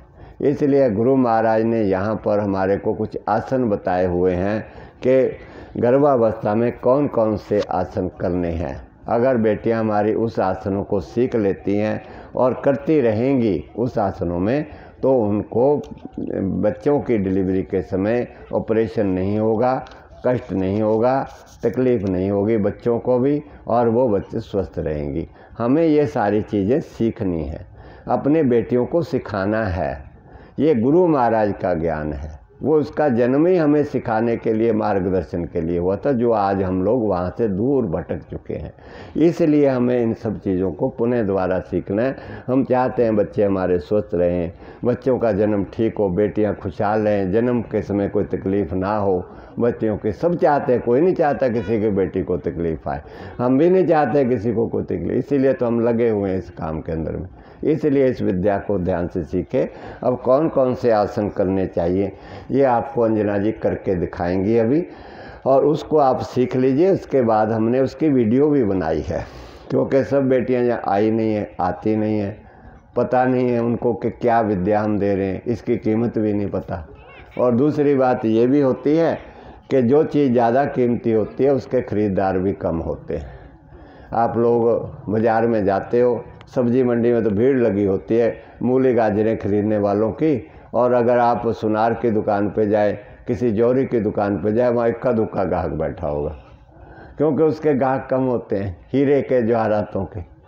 ऐसे ये कीमती चीज़ें हैं, इसके ग्राहक भी कम हैं, और बाकी चीज़ों में सब भीड़ लगी हुई है। अस्पतालों में सब जगह वहाँ भीड़ लगी है, खूब लगे, कटवा भी रहे हैं, पैसे भी दे रहे हैं पल्ले से, और बर्बादी भी करा रहे हैं, क्योंकि इसकी कीमत नहीं उनको पता है।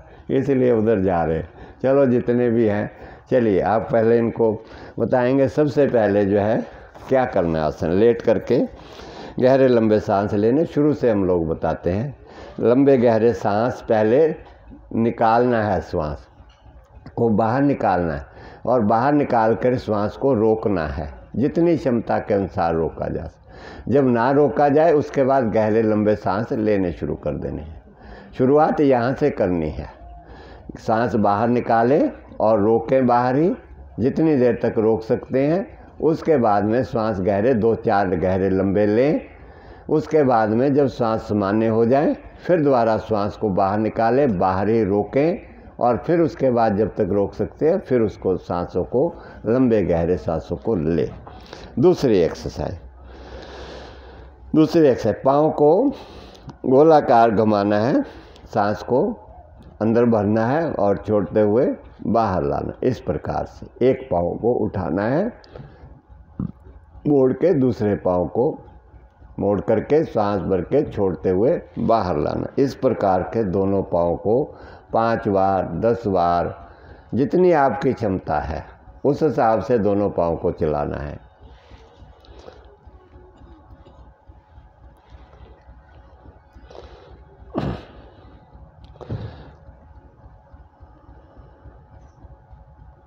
तीसरी एक्सरसाइज है हमारी, सांस लेते हुए घुटनों को मोड़ना है और थोड़ा सा जितना हो सके हल्का पेट के ऊपर दबाना है, रोकना है और छोड़ते हुए थोड़ा पेट पर दबाइए और उसके बाद वापस फिर दूसरे पैर को सांस भरते हुए ऊपर और छोड़ते हुए थोड़ा घुटनों को पैर के ऊपर दबाना है और उसके बाद वापस छोड़ देना। ये है आपकी तीसरी एक्सरसाइज। चौथी एक्सरसाइज, दोनों घुटनों को मोड़ेंगे, मोड़ करके हाथों का क्लच बना करके पेट के ऊपर श्वास को पहले भरते हुए मोड़ना है, छोड़ते हुए पेट पर दबाना है ऐसे, और यथासंभव रोकना है, बहुत जोर नहीं लगाना, जितना आप दबा सकते हैं आराम से, उसके बाद छोड़ देना है। ये चौथी एक्सरसाइज है। पांचवी एक्सरसाइज है, आपको साइकिलिंग करनी है। पांचवी एक्सरसाइज साइकिलिंग, ऐसे चलाने, दोनों पाँव को साइकिल की तरह चलाना है ऐसे। ये नियमित रूप से करने वाले व्यायाम हैं, रोज करने वाले व्यायाम, इस प्रकार से चलाना है। इसके हम वीडियो बना करके भेज देंगे, आप घरों में इनको सीख करके, जो बेटियां गर्भावस्था में है वो घर में बैठ करके इनको कर सकती हैं और बाकी सारा ज्ञान आप किताबों से ले सकते हो, यहाँ से भी ले सकते हो। उसके बाद दोनों को इकट्ठा इस प्रकार चलाना है।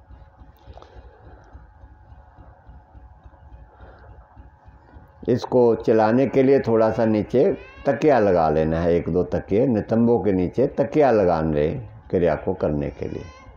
धीरे धीरे वापस, इसके बाद बैठ जाएंगे, बैठ करके करेंगे एक्सरसाइज। आप पाँव के पंजे आगे पीछे चलाएंगे, जो आप लोग रोज़ करते हैं व्यायाम, ऐसे दाएं बाएं चलाएंगे, गोलाकार चलाएंगे। पाँव को खोल करके अंगूठा ज़मीन के साथ लाएंगे। थोड़ी थोड़ी आपको हम बता देते हैं ताकि आप इनको कर लें। उसके बाद में बटरफ्लाई आसन, अगली एक्सरसाइज, दोनों पाँव के तलवों को मिला करके इस प्रकार से बटरफ्लाई, इसको आसन को कहते हैं। जैसे तितली अपने पंखों को ऊपर नीचे करती है, उसको कहते हैं। इनको नीचे ऊपर नीचे करना है ऐसे। घुटने जो है वो पृथ्वी के साथ लग जाने की प्रयास करना है, अगर ना लगे तो थोड़ा दबाने की कोशिश करनी है। ये बैठकर करने वाले कुछ व्यायाम है। उसके बाद में वज्रासन में बैठ करके अगला आसन करेंगे। इस प्रकार बैठ जाएंगे और खड़े होकर के गाल को, कान को ज़मीन के साथ लगाना है ऐसे। आगे दोनों हाथ रखते हुए इस प्रकार से थोड़ी देर बायां कान ज़मीन के साथ लगाएं, थोड़ी देर रुकें, उसके बाद फिर दायां कान ज़मीन के साथ लगाएं, थोड़ी देर रुकें। ये तीसरी एक्सरसाइज है बैठ कर करने वाले। चौथी एक्सरसाइज है पीछे भी एक्सरसाइज। पीछे जो है कान के साथ, ये थोड़ा इनसे नहीं होता, मैं आपको करके दिखाता हूँ। कर लेंगे आप? कर सकते हैं तो करिए, नहीं तो मैं बताता हूँ। नहीं हो पा रहा है, मैं दिखा रहा हूँ आपको।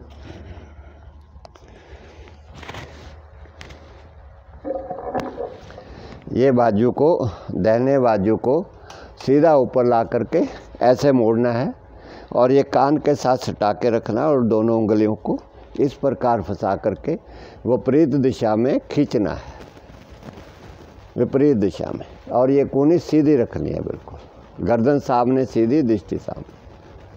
वापस। उसके बाद बाएं हाथ को ऊपर सीधा मोड़ते हुए पीछे से पकड़ लें, ऐसे पकड़ करके कूनी सीधी, बाजू मुड़ा हुआ, गर्दन सामने सीधी।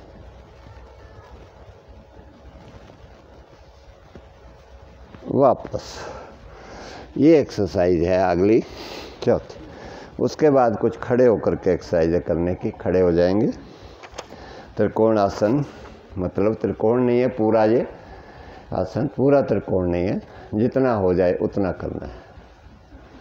दाहिना हाथ ऊपर और धीरे धीरे नीचे झुकेंगे, श्वास छोड़ते हुए जितना झुक सकते हैं। कोई भी आसन जोरा जरबे से ज़्यादा नहीं करना, हिंसक नहीं करना। धीरे धीरे वापस, श्वास छोड़ते हुए वापस। ये क्रिया दूसरी हाथ से, बायां हाथ श्वास भरते ऊपर, श्वास छोड़ते हुए दाईं ओर धीरे धीरे नीचे की ओर हाथ को मोड़ना है। कान के साथ सटा लें बाजू को, धीरे धीरे धीरे धीरे वापस। उसके बाद अगली एक्सरसाइज है नमस्कार की मुद्रा।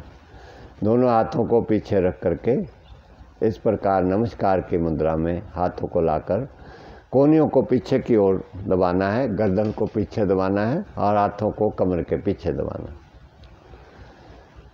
इस प्रकार से दूसरी एक्सरसाइज। तीसरी एक्सरसाइज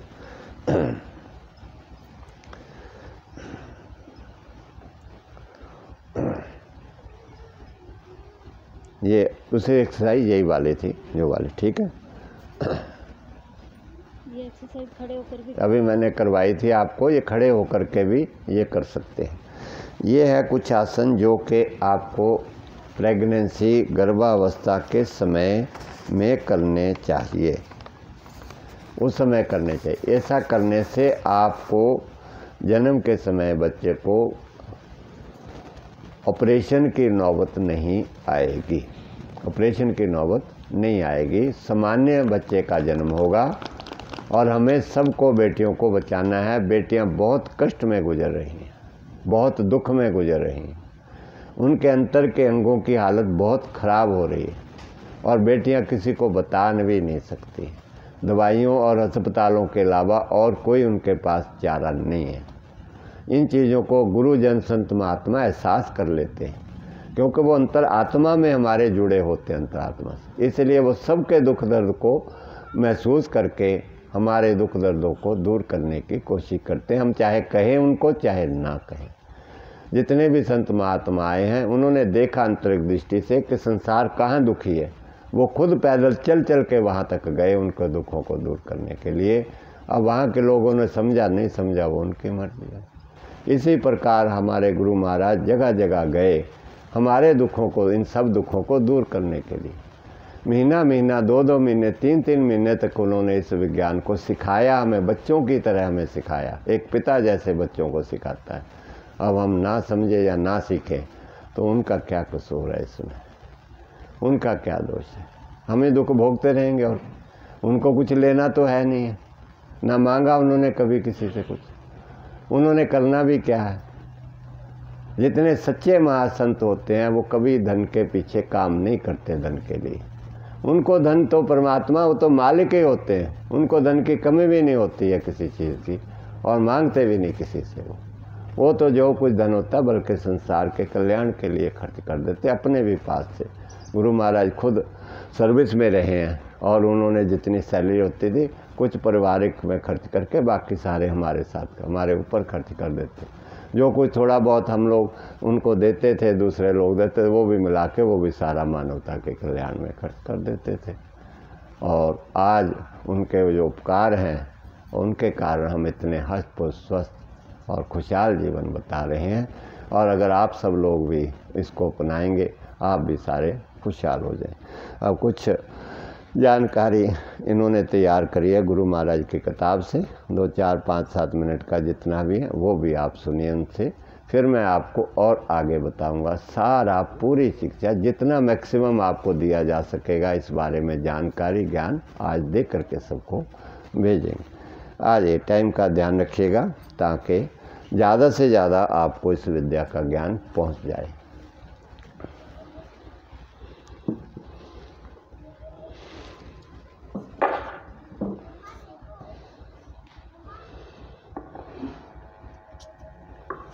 एक बहुत शॉर्ट लेक्चर तैयार किया है आप सभी बहनों के लिए, माताओं के लिए, ताकि वे आने वाले जो हमारी संतानें हैं, हमारी संतानें जो हमारे देश का भविष्य हैं, वे स्वस्थ पैदा हों। तो उसके लिए थोड़ी बहुत जानकारी, थोड़ी क्या बहुत अच्छी जानकारी होना हमारे लिए बहुत ज़रूरी है, और भाइयों के लिए भी, ताकि जो बड़े हैं वे भी अपने बच्चों का ध्यान रख सकें, उनको ज्ञान दे सकें। और जो बेटियां हैं, जो बहुएं बन के घर आती हैं हमारे, उन बच्चियों को भी उनके स्वास्थ्य की देखभाल होनी चाहिए ताकि वो उनका ध्यान रख सकें। तो बिल्कुल छोटा सा लेक्चर है, मैं बता देती हूँ आपको कि मेंस्ट्रुएशन जो अभी हमने डिस्कस किया कि मासिक स्राव यानी मंथली पीरियड, मासिक चक्र, ये एक्चुअली क्या होता है और ये कैसे होता है, क्यों होता है। ये हमारा मेंस्ट्रुएशन में जब हमारे बच्चियाँ जो हैं, एक प्यूबर्टी पीरियड आता है, यानी 13, 14 साल, 15 साल का जो पीरियड होता है, उसमें दोनों, चाहे वो लड़का हो चाहे लड़की हो, कुछ शारीरिक चेंजेस आने लगते हैं। तो उसमें हमारे जो गर्ल्स हैं, बेटियां हैं, उनमें जो हार्मोन्स हैं वो डिफरेंट टाइप की सिक्रेशन होने लग जाते हैं। उसमें हमारा आता है एस्ट्रोजन और प्रोजेस्टेरोन हार्मोन्स, जो हमारी बॉडी से निकलते हैं और एक शेप देते हैं। पहले देखा ना आपने कि जब बच्चे होते हैं तो साधारण सी सबकी शेप एक जैसी होती है, लेकिन जब प्यूबर्टी पीरियड के बाद शेप जो है थोड़ा सा चेंज होने लग जाता है गर्ल्स का। तो वो शेप जो है वो आने वाले भविष्य के लिए जो परमात्मा प्रकृति है वो तैयार करती है, ताकि जैसे हम जमीन में हम बीज डालते हैं और खेती करने के लिए पहले उसको क्या करते हैं, थोड़ा सा हल चलाते हैं और मिट्टी को थोड़ा नरम किया जाता है, और उसके बाद जब मिट्टी एकदम तैयार हो जाती है तब जो है किसान वो उसमें बीज डालता है। तो इसी तरीके से हम माँ बाप को भी पूरी ज्ञान होना, पूरी नॉलेज होना बहुत ज़रूरी है कि कब बच्चियों की शादी करनी है, ये सारी नॉलेज अभी आपको दी गई है, कब है उसका शरीर तैयार हो गया है। तो इस तरीके से यानी उनकी जो आगे आने वाली संतान का समय क्या होना चाहिए, एक एज होती है जिस समय में परिपक्व संतान पैदा हो सकती है, बच्चियां उसके लिए तैयार होनी चाहिए। अगर पहले ही हम मिट्टी तैयार ना हो और बीज डाल दें तो वो फसल अच्छी नहीं होगी। तो इसी तरीके से हमारे देश का भविष्य हमारी बच्चियों के ऊपर निर्भर है, हमारे भाइयों के ऊपर भी निर्भर है, ताकि वो उनके स्वास्थ्य का पूर्णतः ध्यान कर सकें। तो इस तरीके से एस्ट्रोजन और प्रोजेस्टेरोन हार्मोन्स जो शरीर से निकलते हैं वे हमारे शरीर को एक शेप देते हैं।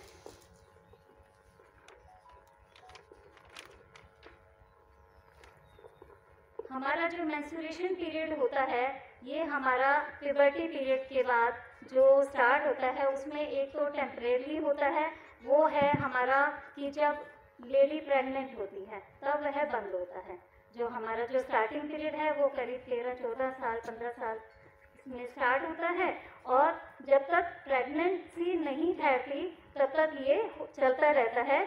हमारा मेंस्ट्रुएशन पीरियड जो है हमारे 25 ईयर्स तक कम से कम ये होते हैं स्टार्ट, यानी मान लो 15 साल से लेके किसी का 45 तक रहता है, किसी का 50 तक रहता है, तो करीब 25-30 साल तक ये हमारा मेंस्ट्रुएशन पीरियड रहता है। और इस तरह 28 दिन का ये सर्कल साइकिल होता है। 28 दिन का साइकिल होता है, किसी को 25 दिन का भी होता है, तो किसी को 30 से 35 दिन का भी होता है। लेकिन जब 30 से 35 दिन का होता है तो ये बड़ी भारी समस्या हमारे सामने आती है। इतना नहीं होना चाहिए, इसका मतलब कोई ना कोई हमारे लिए ये रोग का कारण है कि शरीर स्वस्थ नहीं है या खान पान ठीक नहीं है। इस तरीके से जब हमें यह दिखे कि ये 30 से 35 दिन का हो रहा है और पीरियड ज़्यादा हो रहे हैं, तो हमें इसकी ओर माताओं और बहनों को, स्पेशली माताओं को, बच्चियों का ध्यान जरूर रखना चाहिए। क्योंकि शादी से पहले जब ये मेंस्ट्रुएशन पीरियड अगर सही नहीं चल रहे हैं कि आपका 28 दिन का साइकिल का पीरियड है, 4 से 5 दिन से अगर ऊपर होता है तो 8 दिन हुआ, 10 दिन हुआ, 15-15 दिन होते रहते हैं, तो इसमें माताओं को, बच्चियों का ध्यान रखना बहुत ज़रूरी है। उनके स्वास्थ्य की भी ध्यान रखना और उनकी अच्छे तरीके से खान पान का भी ध्यान रखना बहुत ज़रूरी है। तो जब अगर हम ये देखें कि 30-35 दिन का साइकिल है और उससे भी उस जो साइकिल में समझ लेना चाहिए कि अगर ज़्यादा हो रहा है तो हम उसको कहते हैं ओलिगोमेनोरिया। ओलिगोमेनोरिया ये उसको तकलीफ होती है, ये इस बीमारी का नाम है। तो हमें अपने स्वास्थ्य पर स्वयं भी, आजकल इतनी जागृति हो गई है बहनों में भी, बच्चियों को भी, कि वे अपने स्वास्थ्य का ध्यान स्वयं रख सकती हैं। तो इस तरीके से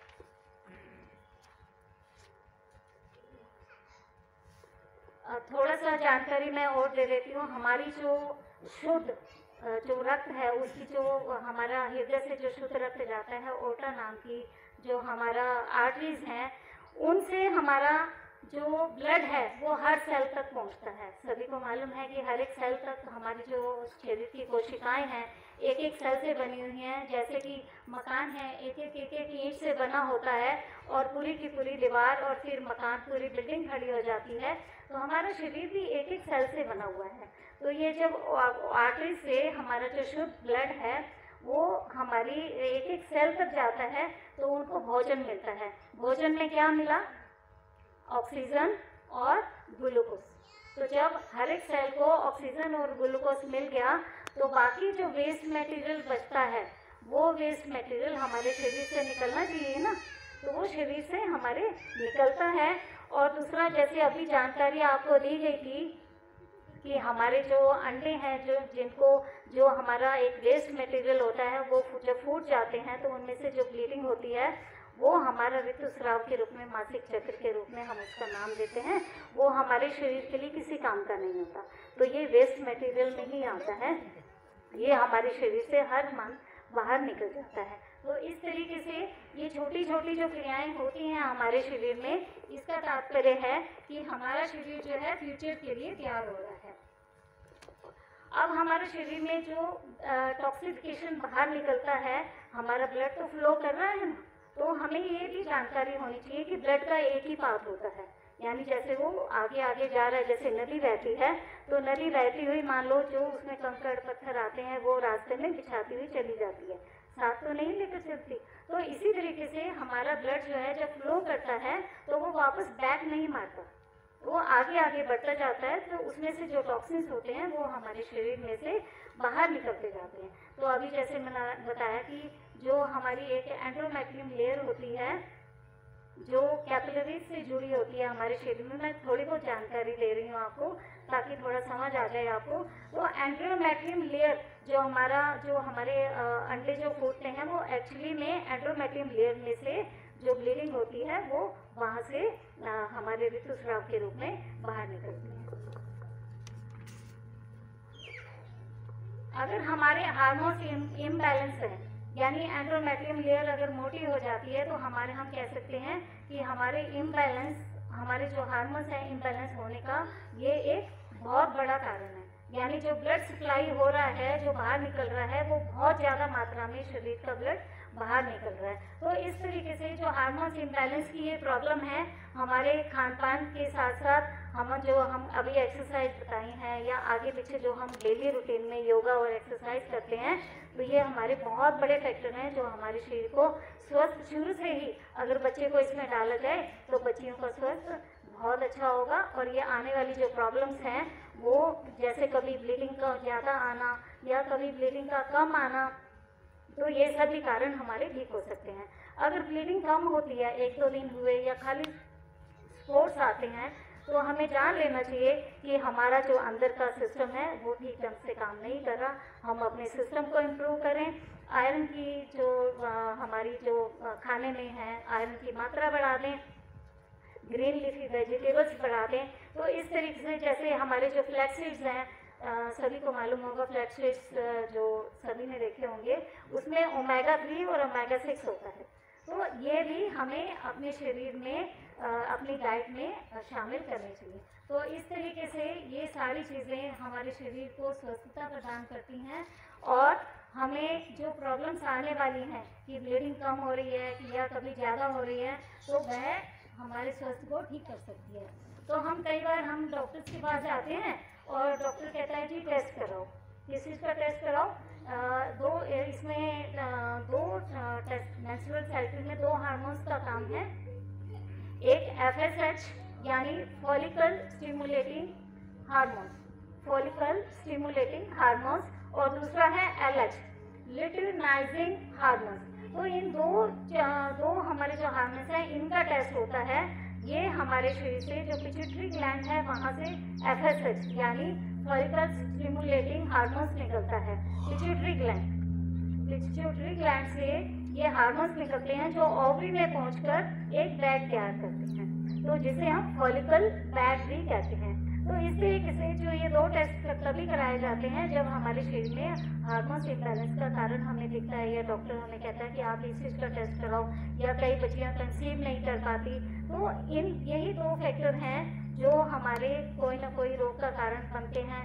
कंसीव नहीं हो पा रहा, ये एक बहुत बड़ा कारण है कि इन 2 हार्मोन्स ये हमारे कहते हैं कि ये कारण है हमारे, ये 2 हार्मोन्स का टेस्ट कराया जाता है। तो इस तरीके से हमारा जो भी खान पान है, और अभी बताएंगे सारा खान पान के बारे में, हमारे हार्मोन्स इम्बैलेंस के कारण ही ये सारी जो क्रियाएं हैं आगे की, कंसीव ना कर पाना या पीरियड्स में पेन आना या पेट में दर्द होता है, और कई बार क्या होता है कि इतना दर्द होता है कि बच्ची उठ ही नहीं पाती। तो ये सब क्रियाएं जो हो रही हैं उन सब का सिर्फ माताएं ही ध्यान न रखें, जो घर में बड़े हैं, पेरेंट्स हैं, पिता भी हैं, वे भी इस चीज़ का ध्यान रखें कि बच्चियों को कहीं कोई तकलीफ तो नहीं आएगी। तो ये सारी PCOD की प्रॉब्लम है, ये सारी चीज़ें हार्मोन्स इम्बैलेंस के कारण ही होती हैं। तो PCOD की प्रॉब्लम होती है तो हम गायनिकल डॉक्टर्स के पास जाते हैं और वो क्या करती हैं कि 5th डे से, जैसे मेंस्ट्रुएशन 14 तक खत्म हुआ, तो 5th डे से 21st डे तक उनको जल्दी ठीक करने के लिए उनको किसके ऊपर डाल देती हैं? वे कॉन्ट्रासेप्टिव पिल्स के ऊपर डाल देती हैं, यानी अंग्रेजी दवाइयों के ऊपर। तो ये है हमारे शॉर्ट में मैंने थोड़ा सा आपको बताया। हम स्वास्थ्य को प्राप्त करते चले जाएं, अपनी डाइट को ठीक ढंग से बच्चियों को देते चले जाएं, और इसमें हमारे जो बच्चे हैं, लड़के हैं, उनके भी शरीर का स्वास्थ्य का ध्यान रखना हम पेरेंट्स का कर्तव्य है। तो इसी के साथ मैं ख़त्म करती हूँ। छोटा सा लेक्चर था, फिर भी मैं समझती हूँ कि आपको समझ आया होगा काफ़ी। ओके, धन्यवाद। जो भोजन, धन्यवाद जना जी का, जो भोजन माता खाती है उससे बच्चे का शरीर का निर्माण होता है। गुरु महाराज कहते हैं जिस आहार का सेवन महिला गर्भावस्था में करती है वही शिशु के लिए भूत द्रव्य है, जिससे उसके शरीर का निर्माण होता है। यदि यह आहार ही ठीक ना हो तो शिशु का शरीर निर्माण भी अपर्याप्त होगा। ठीक शिशु के बच्चे का शरीर का निर्माण ठीक नहीं होगा। गुरु महाराज, जिस समय शिशु का जन्म होता है उस समय शिशु के शरीर अंगों में जो सुदृढ़ता, स्ट्रक्चरल इंटीग्रिटी होती है तथा उसके तंत्रों में जो कार्य कुशलता होती है, इन्हीं पर उस शिशु का भविष्य निर्भर करता है। जैसा जन्म से बच्चे का शरीर मिला माता से, आगे भी उसका स्वास्थ्य उसी पर निर्भर करेगा कि उस समय शरीर का निर्माण कैसा किया माता ने, कैसा भोजन खाया, उसी के अनुसार शरीर का निर्माण होता है। और जन्म के बाद बच्चे का स्वास्थ्य भी उसी पर निर्भर करता है, वो आधार बन जाता है बच्चे का जन्म के समय जैसा शरीर माता से उसको मिलता है। गुरु महाराज कहते हैं इन्हीं पर उस शिशु का भविष्य निर्भर करता है। शिशु जन्म के समय शिशु को माता की ओर से जो शारीरिक गठन दिया जाता है, यही शिशु के लिए सब कुछ है। माता जो शरीर उसको देती है, वही उसके लिए सबसे ज़्यादा कीमती धन है। यदि किसी शिशु का जन्म के समय यह गठन असंतोषजनक होगा तो उसे आगे सुधारना बहुत कठिन होगा। अगर जन्म के समय बच्चे में कोई शारीरिक में कमी आ गई, वो बाद में फिर सुधरेगा नहीं, क्योंकि जब शरीर बन रहा होता है उसी समय ही अंदर की हमारी ईश्वरीय शक्ति उस शरीर के अंगों को ठीक से बनाती है। बाद में उनमें ठीक होना बहुत कठिन होता है, गुरु महाराज कहते हैं। अतः गर्भावस्था में माता को चाहिए वह दत्त चित्त से अपने आहार को इस प्रकार रखे जिससे होने वाले शिशु का शारीरिक गठन आदर्श हो, सुंदर शरीर का गठन हो। इसलिए अपने आहार को इतना सोच विचार के समझ के खाए।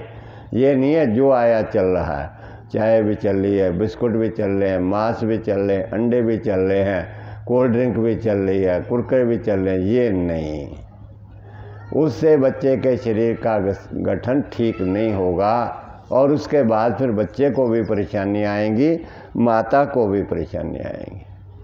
दूसरी बात गुरु महाराज कहते हैं, आजकल ये धारणा है बेटियों के मन में, परिवार के सब माताओं के मन में ये धारणा एक बनी। हमने गलत धारणाओं को ख़त्म करना है। ये धारणा है कि गर्भावस्था में गर्भवती स्त्री को अधिक मात्रा में भोजन करना चाहिए, कि डबल भोजन करना, क्योंकि इसके द्वारा अपने उसके अब दो प्राणियों का यानी अपना और शिशु का पालन होना है। ये धारणा है माताओं के मन में कि उसको भोजन ज़्यादा दो, ताकि दो बच्चों का भी अंदर से शरीर का निर्माण हो रहा है और बेटी को भी भोजन चाहिए। तो इसलिए गुरु महाराज कहते हैं ये दृष्टिकोण पूर्णतया गलत है। ये हमारी विचार धारणा गलत है। गर्भावस्था में महिला का भोजन पूर्ण रूप से पथ होना चाहिए। पथ का मतलब जो हमारे शरीर के लिए उपयोगी है, लाभकारी है, वही होना चाहिए। डबल भोजन, ऊपर भोजन, ज़्यादा पेट भर के भोजन नहीं खाना चाहिए। ऐसे अधिक मात्रा में भोजन करने से कई प्रकार के रोग होने की संभावना है। जो ज़्यादा पेट भर के बेटियां भोजन खाएंगी गर्भावस्था में, उनके अंदर में कई रोग होने की संभावना बढ़ जाती है। गुरु महाराज कहते हैं इस अधिक मात्रा के भोजन को पचाने में गर्भवती स्त्री को अधिक जीवन शक्ति लगानी पड़ती है। अगर पेट भर के खा लिया तो हमारे गर्भावस्था स्त्री की शक्ति काफ़ी मात्रा में उस भोजन को पचाने में लग जाती है, और दूसरी ओर जो हमारी प्राण शक्ति है वो शिशु का निर्माण करने में भी खर्च होती है, दोनों तरफ खर्च होती है। इसलिए भोजन को हमें पर्याप्त मात्रा में लेना है, ताकि वहाँ ज़रूरत से अधिक शक्ति ना खर्च हो और बाकी शक्ति शिशु के शरीर के निर्माण में ठीक से खर्च हो, ताकि बच्चे के शरीर का निर्माण सही हो। बहुत गहरी बातें गुरु महाराज समझा रहे हैं, उनको अंतरात्मा से कोटि कोटि नमन करें। ये आपको कोई नहीं बता सकता दुनिया में। आप तो खा खा के गलत चीज़ें अपना भी स्वास्थ्य खराब कर लेते हैं, बच्चे को भी बर्बाद कर देते हैं, फिर दवाइयाँ खाते रहते हैं और फिर शरीर कटवाते रहते हैं और फिर दुख भोगते रहते हैं।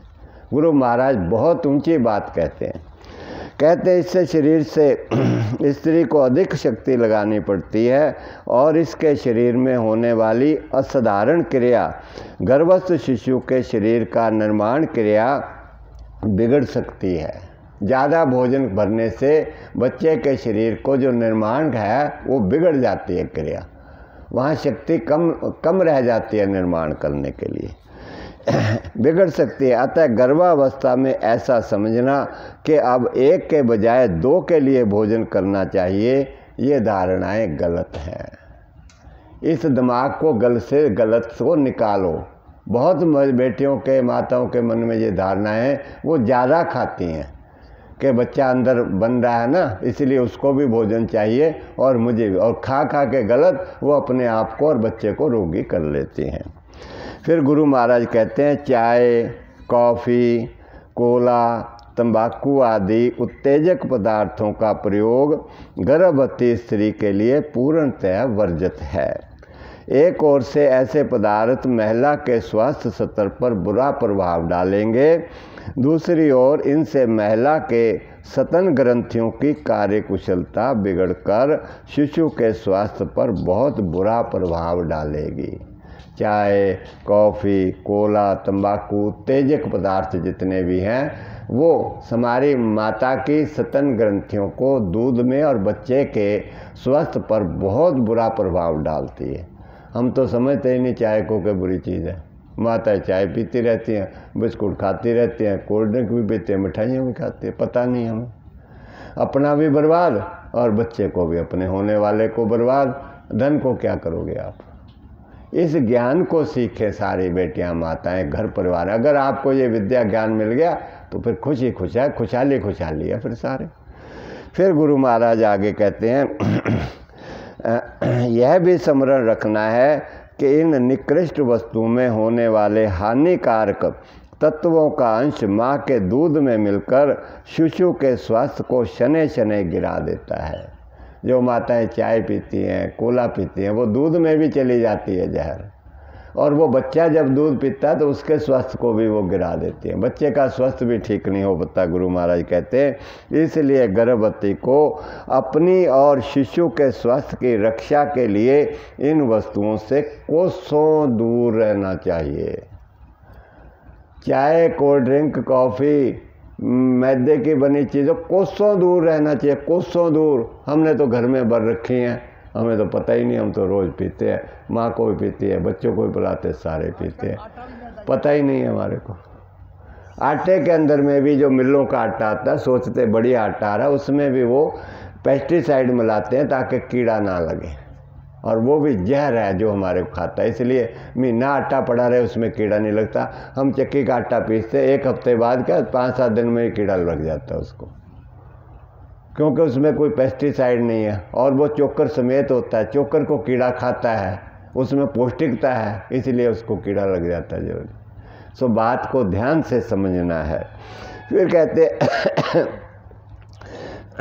गर्भवती स्त्री के उदर तथा श्रोणी क्षेत्र में मांसपेशियां तंदुरुस्त और लचीली होने की ज़रूरत है। शरीर में सारे में लचक होनी चाहिए।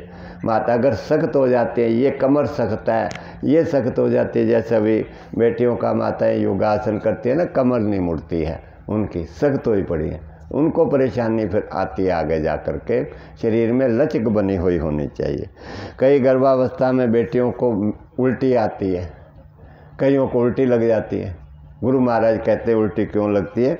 गर्भावस्था में विशेषकर पहले कुछ महीनों में बीच बीच में थोड़े दिन सुबह उठते ही मिचली और कै होने लगती है, उल्टी आने लगती है। बहुत सारी बेटियों का फ़ोन मुझे आता है कि उल्टियाँ आ रही हैं और उसको क्या करें, और कुछ लोग तो दवाई खाने शुरू कर देते हैं बेटियाँ। दोपहर के बाद सिर दर्द और थकावट रहती है उनको। इसका मुख्य कारण है अम्ल प्रधान पदार्थों को अपने दैनिक भोजन में लेते रहना तथा भोजन संबंधी और गलतियों के शिकार बन जाना ही है। गलत भोजन खाने से, एसिडिक भोजन खाने से, तेजाबी भोजन खाने से ही वो मिचली आती है, उल्टी आती है बेटियों को, इसलिए आते हैं। फिर कहते हैं यदि उपरोक्त बातों को व्यक्ति समझ ले तो ऐसे लक्षण कभी नहीं प्रकट हो सकते। अगर खाना पीना बेटियां ठीक कर लें पहले से ही, गर्भावस्था से पहले ही, तो कभी उनको उल्टी नहीं आएगी।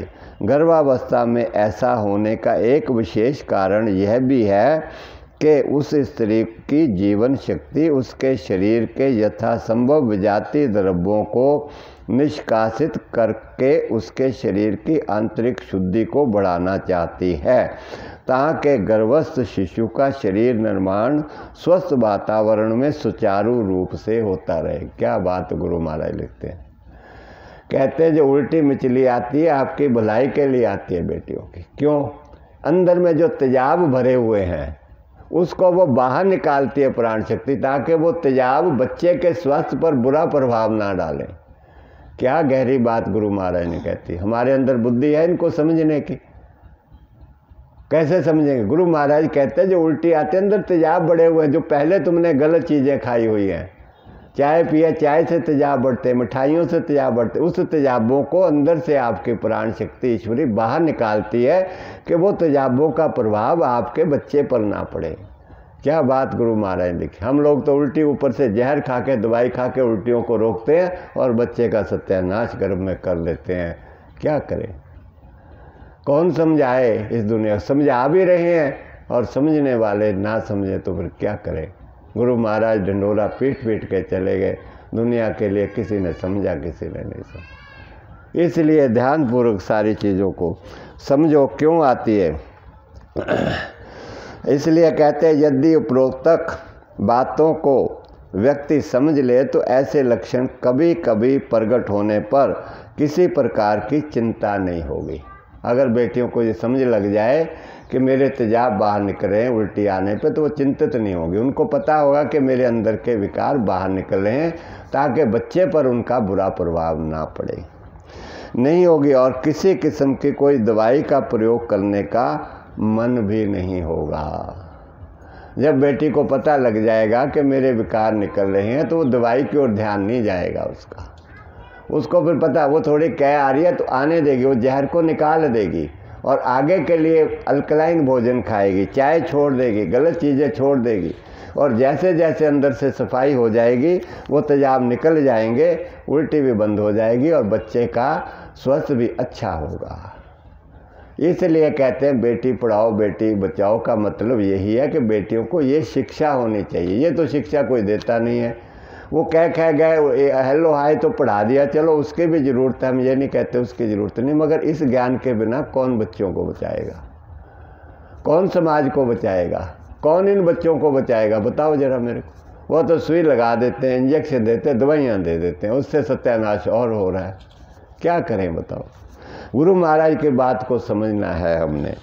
फिर कहते हैं हाँ, उस समय होने वाली पीड़ा आदि को यथासंभव कम करने के लिए निम्नलिखित प्राकृतिक उपचार करना आवश्यक है। गुरु महाराज उपचार भी बताते हैं कि अगर उल्टी आती हो तो क्या करना चाहिए हमें। फिर कहते हैं यदि भूख बिल्कुल ना हो, अगर उल्टी आ रही हो किसी गर्भवती बेटी को, तो उसको भूख ना हो तो केवल मौसम के फलों या सब्जियों के कच्चे रस पर उपवास करना ठीक होगा। उस समय रोटी खानी बंद कर दे, चाय वाय सब चीज़ें बंद कर दे, सिर्फ फलों का रस ले और कच्ची सब्जियों का रस ले थोड़ी थोड़ी देर बाद। गुरु महाराज कहते हैं गर्भावस्था में उपवास नहीं करना, पूरी तरह व्रत नहीं करना, सिर्फ जो है फलों का रस सब्जियों का रस उस समय लेना है। ऐसा रस दिन में 3 या 4 बार थोड़ी थोड़ी मात्रा में ही सेवन करना चाहिए।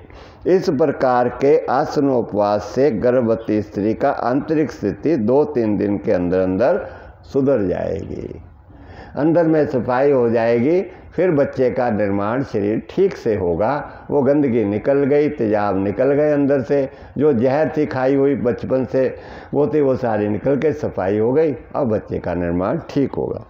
फिर कहते हैं आंतरिक स्थिति को ऐसे सुधारने के पश्चात, आंतरिक स्थिति को सुधरने के पश्चात कुछ दिनों के लिए फलों और सब्जियों पर ही निर्वाह करना लाभदायक है।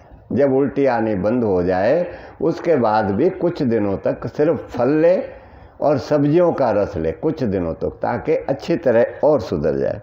स्थिति और सुधर जाने पर जब उसको लगे हाँ अब मैं बिल्कुल ठीक हो गई हूँ, फिर गुरु महाराज कहते हैं कुछ दिन तक एक समय हल्का भोजन करना चाहिए। एक समय अनाज खाएं, रोटी ले, सब्जी ले, उसके बाद फिर और साथ साथ सब्जियों और फलों या उसके रसों का प्रयोग जारी रखना चाहिए। सब्जियों का रस और फल भी साथ साथ लेते रहे, एक टाइम रोटी खानी शुरू कर लें। आगे पाचन शक्ति के अनुसार जैसा आपको लगे कि अब मेरी पाचन शक्ति ठीक हो गई है, अंदर से अनुभव करके फिर आप जो है महिला अपने दैनिक भोजन को कुछ बदलती जाए। भोजन को अच्छी तरह से चबा चबा कर शांत चित्त से ग्रहण करना चाहिए।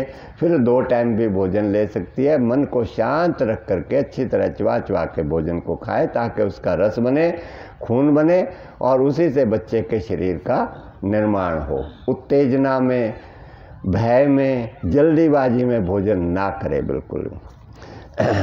फिर कहते हैं मेरुदंड स्नान से भी लाभ लिया जा सकता है। मेरुदंड स्नान हम यहाँ पर करवाते हैं टब में बैठ कर के, उसमें भी ले सकते हैं। और पेट के ऊपर गीली पट्टी भी गर्भावस्था के पहले माता को लगाती रहनी चाहिए। मैंने कई बेटियों का यहाँ पर इस विधि से उनका पूरा गर्भावस्था के दौरान में उनको इस चीज़ का जानकारी दी है।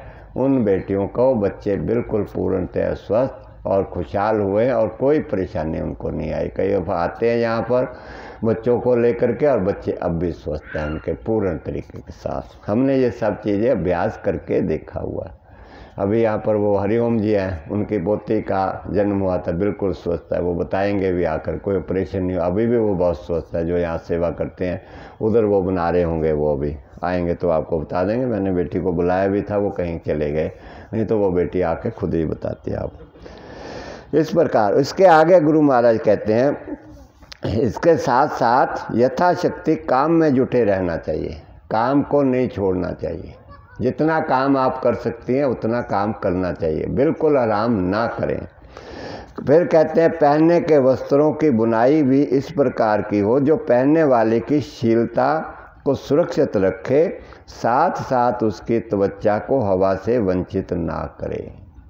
कपड़े ऐसे होने चाहिए, मोटे कपड़े जिसमें से हवा शरीर को लगती रहे। टाइट ना पहने जिससे शरीर को हवा ना लगे और शरीर की क्रियाओं में रुकावट ना पैदा हो, ऐसे कपड़े जो है ना पहने। और यथासंभव ये ढीले और हल्के होने चाहिए। कृत्रिम धागों से कपड़ों का इस्तेमाल करना स्वास्थ्य के लिए हानिकारक है। कृत्रिम कौन से होते हैं? सिंथेटिक कपड़े जो होते हैं वो कृत्रिम होते हैं, वो स्वास्थ्य के लिए हानिकारक है।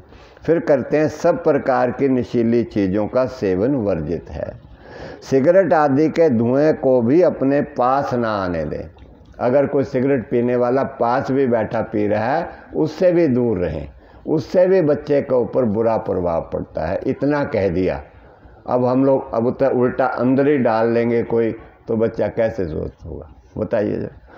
फिर कहते हैं इस अवस्था में आराम का विशेष ध्यान है।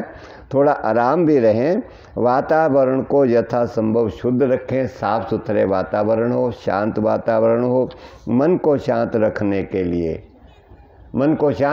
के लिए क्या करना? प्रतिदिन प्रातः सायं अपने धर्म के अनुसार श्रद्धा सहित प्रार्थना भी परमात्मा से करें, क्योंकि अंदर का जो काम है वो ईश्वर कर रहा है। ईश्वर से प्रार्थना करें, धर्म का अध्ययन करें, ध्यान करें प्रभु का, उससे बच्चे के संस्कार धार्मिक हो जाएंगे। क्योंकि जैसी माँ ध्यान करती है, विचार होते हैं, वैसे खून में चली जाती है उसके विचारधारा, और उस खून से ही बच्चे का शरीर बनता है और बच्चे के विचार भी फिर ऐसे बन जाते हैं। बच्चे भी धार्मिक होंगे हमारे। इस प्रकार से खाने का अगर उल्टी वगैरह आए, इसके अंदर में ये गुरु महाराज ने बताई है। फिर कहते हैं फैशन की चीज़ों का भी उपयोग ना करें, ये भी स्वास्थ्य के लिए हानिकारक है। आज के युग में कृत्रिम धागों से बने कई प्रकार के वस्त्र, ऊंची एड़ी के जूते, क्रीम पाउडर, विविध प्रकार के क्रीम पाउडर, सौंदर्य प्रसाधन आदि कारखानों में बने हुए वस्तुएं तथा बोतलबंद, पैकेटबंद कई तथाकथित पेय व खाद्य पदार्थ और स्वास्थ्य की दृष्टि से सारे हानिकारक हैं। जो स्त्री शक्ति मित्रता के सिद्धांत तथा अहिंसा के सिद्धांत को पूर्णतः समझ चुकी है और जो सर्वदा अपने स्वास्थ्य उन्नति के शुभ लक्ष्य को पाना चाहती है, वो इन फैशन की वस्तुओं को सदा से दूर रहे।